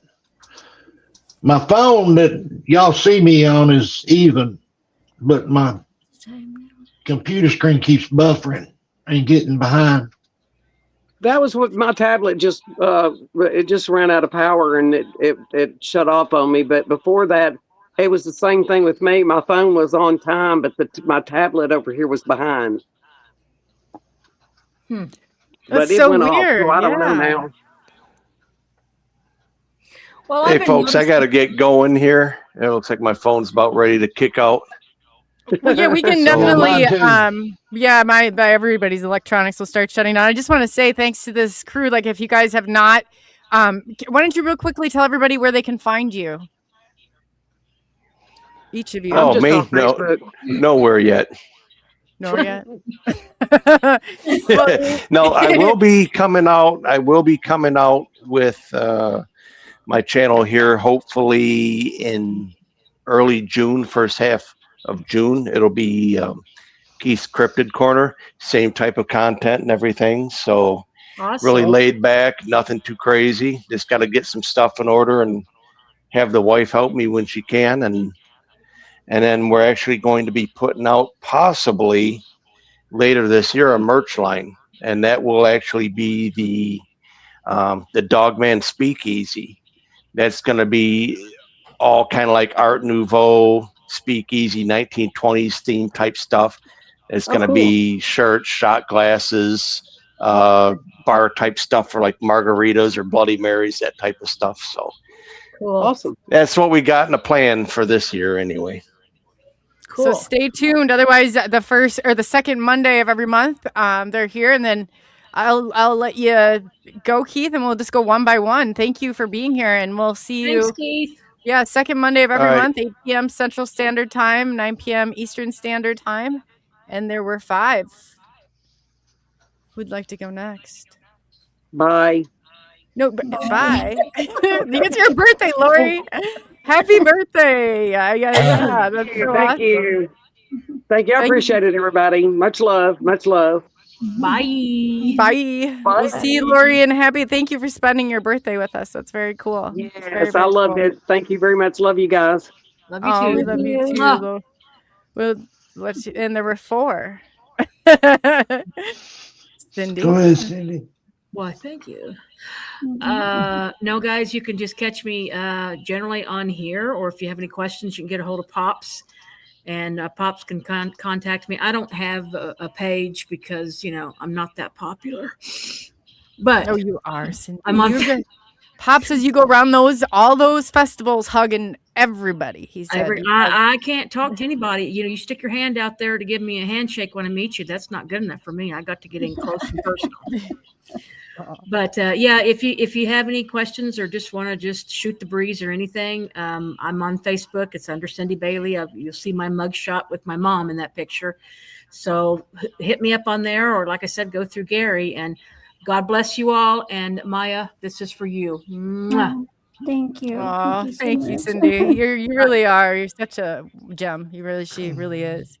And Pop says, this is a great, honestly, this is probably, the amount of, I think it's doing such good things and creating awareness. I'm so happy that you guys are doing this. There's not a better group that I can think of to lead this. So it's very cool. And it's awesome that Maya and I are here to learn all this and take it out, because it's really helped me see things differently. Well, that's what it's all about, Coley, is to help everybody to see things differently. That's the only reason I even got started going on the shows. And Maya, we're still praying for you, and you too, Coley. Thank you. Thank you. That Thank you. Everybody, I've got a YouTube page, but there ain't nothing on it but a few videos of cutting hay. But one of these days, maybe I'll get some more videos on there. Well, if you want the videos, Pops, too, and I can get you the stuff that you've even done so far, and you should put it up there, and the stuff that you've done. Definitely document it. I really don't know how to do that. That's one reason why I don't have that many videos on there, because I don't remember how to put them on there. Well, we're gonna teach you, on StreamYard, and then you could even do your own video from there. I got to get this lined up on StreamYard. It give me fits this afternoon. Yeah, it's not funny, but I'm glad that I'm not the only one who says, "Oh, I blame StreamYard." Well, now I've got somebody else who sees on this. Some of the stuff that goes on is insane. Everybody's having trouble with StreamYard right now, but it just kept kicking me off and kicking me off and kicking me off.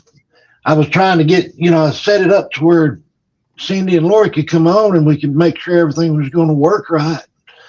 And it just kept kicking me off.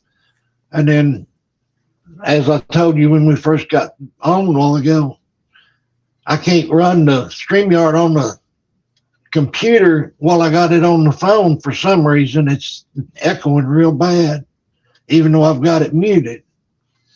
So I got to figure all that out. Other people to do that too. Nobody can figure that one out. That's like a mystery, the 7 mystery wonders of the world. Right there, how it's muted, but it does that. Yeah. I had before somebody, 2 people that I couldn't even get to. For some reason, it shut my phone down. I think my phone was connected to my computer, and they were stuck and trapped. Twice it's happened where they were trapped, and I couldn't even get to them. Couldn't even get to them. That's the way it was earlier. It left them on it, but I got kicked off, and then they got kicked off, and I just kept having to bring each other back. But I'll figure it out sooner or later. I just got to learn that. Today's the first day I was even on StreamYard, on that side of it as a manager. So I got to figure all that out. And I wanted to say thank you, because Pops has taken it, and he does manage the account and the comments, and he's helped so much, and I really appreciate that he's helping out with some shows. There's nobody else that's more fan. This inside and out. So I really appreciate it. Especially, some of the topics that I've hit has created some ripples in the wave, and in the water, and I really appreciate it, Pops. No problem. It seems like that's all I do now is just stay on here taking care of shows, which that's fine. I just miss my fishing. That's all I can say is I miss my fishing. Are you going to get out there and go fishing? You got some plans to do so? No? Not unless I can find somebody to go with me. I won't go by myself now. If I were closer, I'd go out fishing with you. I've never been out fishing. Oh man, I used to go every day, and for the last 2 years, I hadn't been able to go but twice, and I really miss it. Plus, I love eating them too. Well, when you guys, if you come through here, I'm right on the Mississippi River. We'll have to go. Yeah, you're going to have to come down here and go down to the Brown Springs is what you're going to have to do. Well, you talk about paranormal.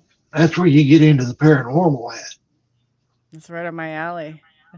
Yeah. I'll have to look into the area, but that's right up my alley. I Well, would love now to see I can start telling some of them stories now because I was letting somebody else always tell the stories about Brown Springs, but he's no longer doing a show, so now I can start talking about the stories.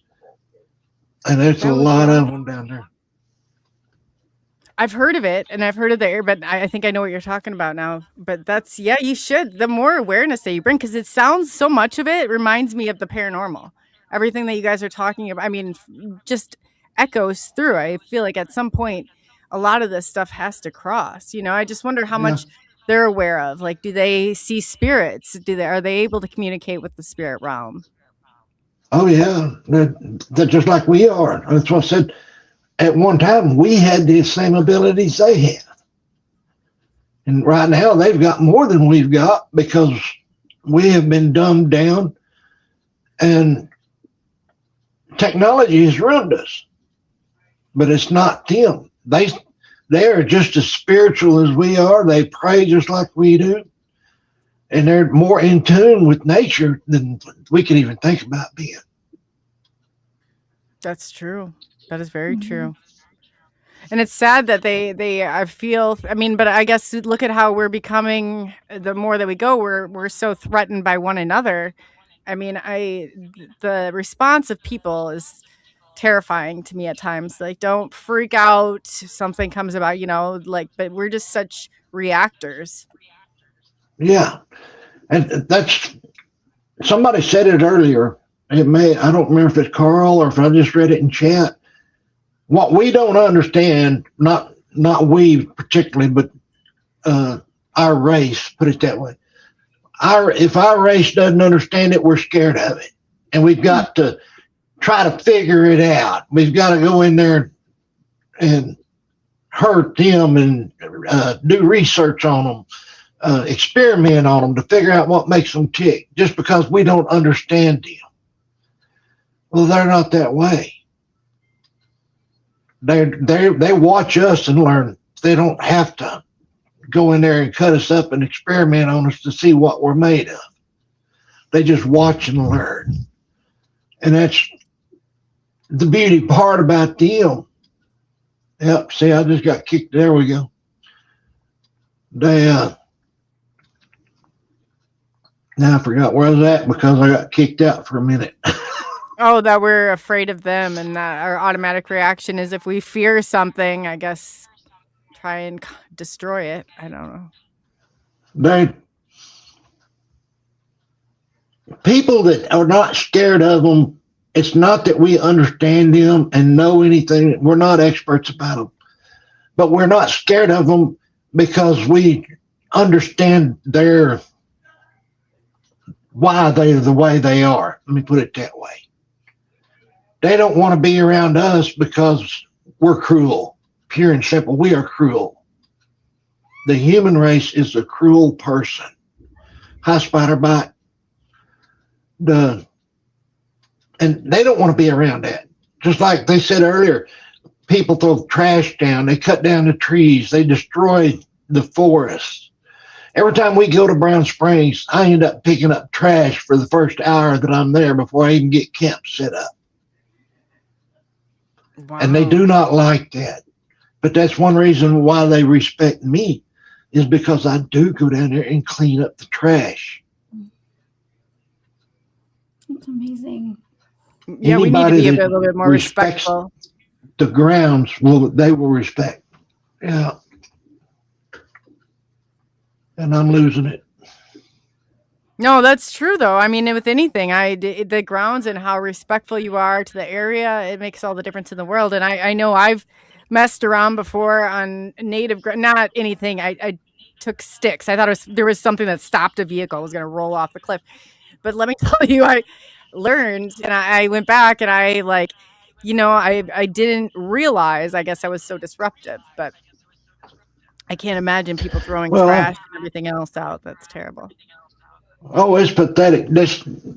I'm using a glass top table, dinette table for a desk. And I found it and 4 chairs down at Brown Springs. Somebody had dumped out down there. I brought it home, cleaned it up, and I'm using it for a desk. That's why I said they throw trash out. They throw dead dogs out, dead animals out, goats. We've seen dead goats down there, dead dogs right in camp. We've had to take care of. People don't respect anything, and they don't respect us. So if you respect them, then they're going to respect you. If you respect, I'm bad about going out and cutting trees down to make walking sticks out of and forgetting to apologize to the tree spirits. I try to remember, but sometimes I forget. But when I think about it, then I'll apologize and say, you're going for a good cause. You're going to make somebody a walking stick. Every living thing on this planet has a spirit. And we need to respect that. We need to take care of that. That's what the forest people and the dogmen do. And the other cryptids. There's cryptids that we hadn't even mentioned. We have no idea what's out there. Respect everything, and we don't. Not we protect. Go ahead. Your intention probably goes really far, though. Even if you do have a couple times where you forget to say thank you or apologize, I'm sure that those spirits out there already know your intention behind it, though, because of who you are. That's just my intuition talking there, but I feel like, the intention of things goes really, really far. It's all about intention. It really is. Yeah. StreamYard's breaking up so bad. I didn't get any of that. Sorry. No. She's just saying your intention's very good, Pops, but I really appreciate everybody. And if you guys have not seen Pops' shows in the past, I definitely encourage you to go back. The group will be coming on every month on the second Monday of the month at 8 p.m. Central Standard Time, 9 p.m. Eastern Standard Time. And they brought a guest on, Carl Sup, today, which was absolutely great in the panel. And it's just been a wonderful discussion. So, we really appreciate you guys. Yeah. It's always such a good show to walk into. Everyone's so happy. And as soon as you get into the backstage, it's just all cheers and smiles. Yeah. It's very lovely. Well, thanks, Pops. We'll let you get going then for the night, and thank you for all you do. I guess I'm starting to freeze up here a little bit too. I don't know what's going on. StreamYard. It's StreamYard. Mm-hmm. But yes, thank you, Pops. We'll appreciate you. And then we'll talk to you soon. And so Maya, thanks for being here tonight. I know everything in the world is just kind of upside down, but just wanted to check with you and see if you had anything that you got tonight. I just appreciate being here. This has been a more than lovely distraction from physical life because the spirit world is, I don't know, I feel safer in these subjects with spirit beings and people who appreciate them. So I appreciate you all being here tonight. And my only message tonight is it's funny because I was thinking of it in the shower. We all need to spend as much time in nature and having reverence and appreciating nature and actually vocalizing it or even meditating with it as much as possible. So of course that subject came up tonight. We're talking about cryptids. So, but that's the only message. True. I said I could have the worst day in the world and I come on and you would think it would be the total opposite, but it's not. I feel so much better and more grounded after we do a show. Yeah. UFOs in the night.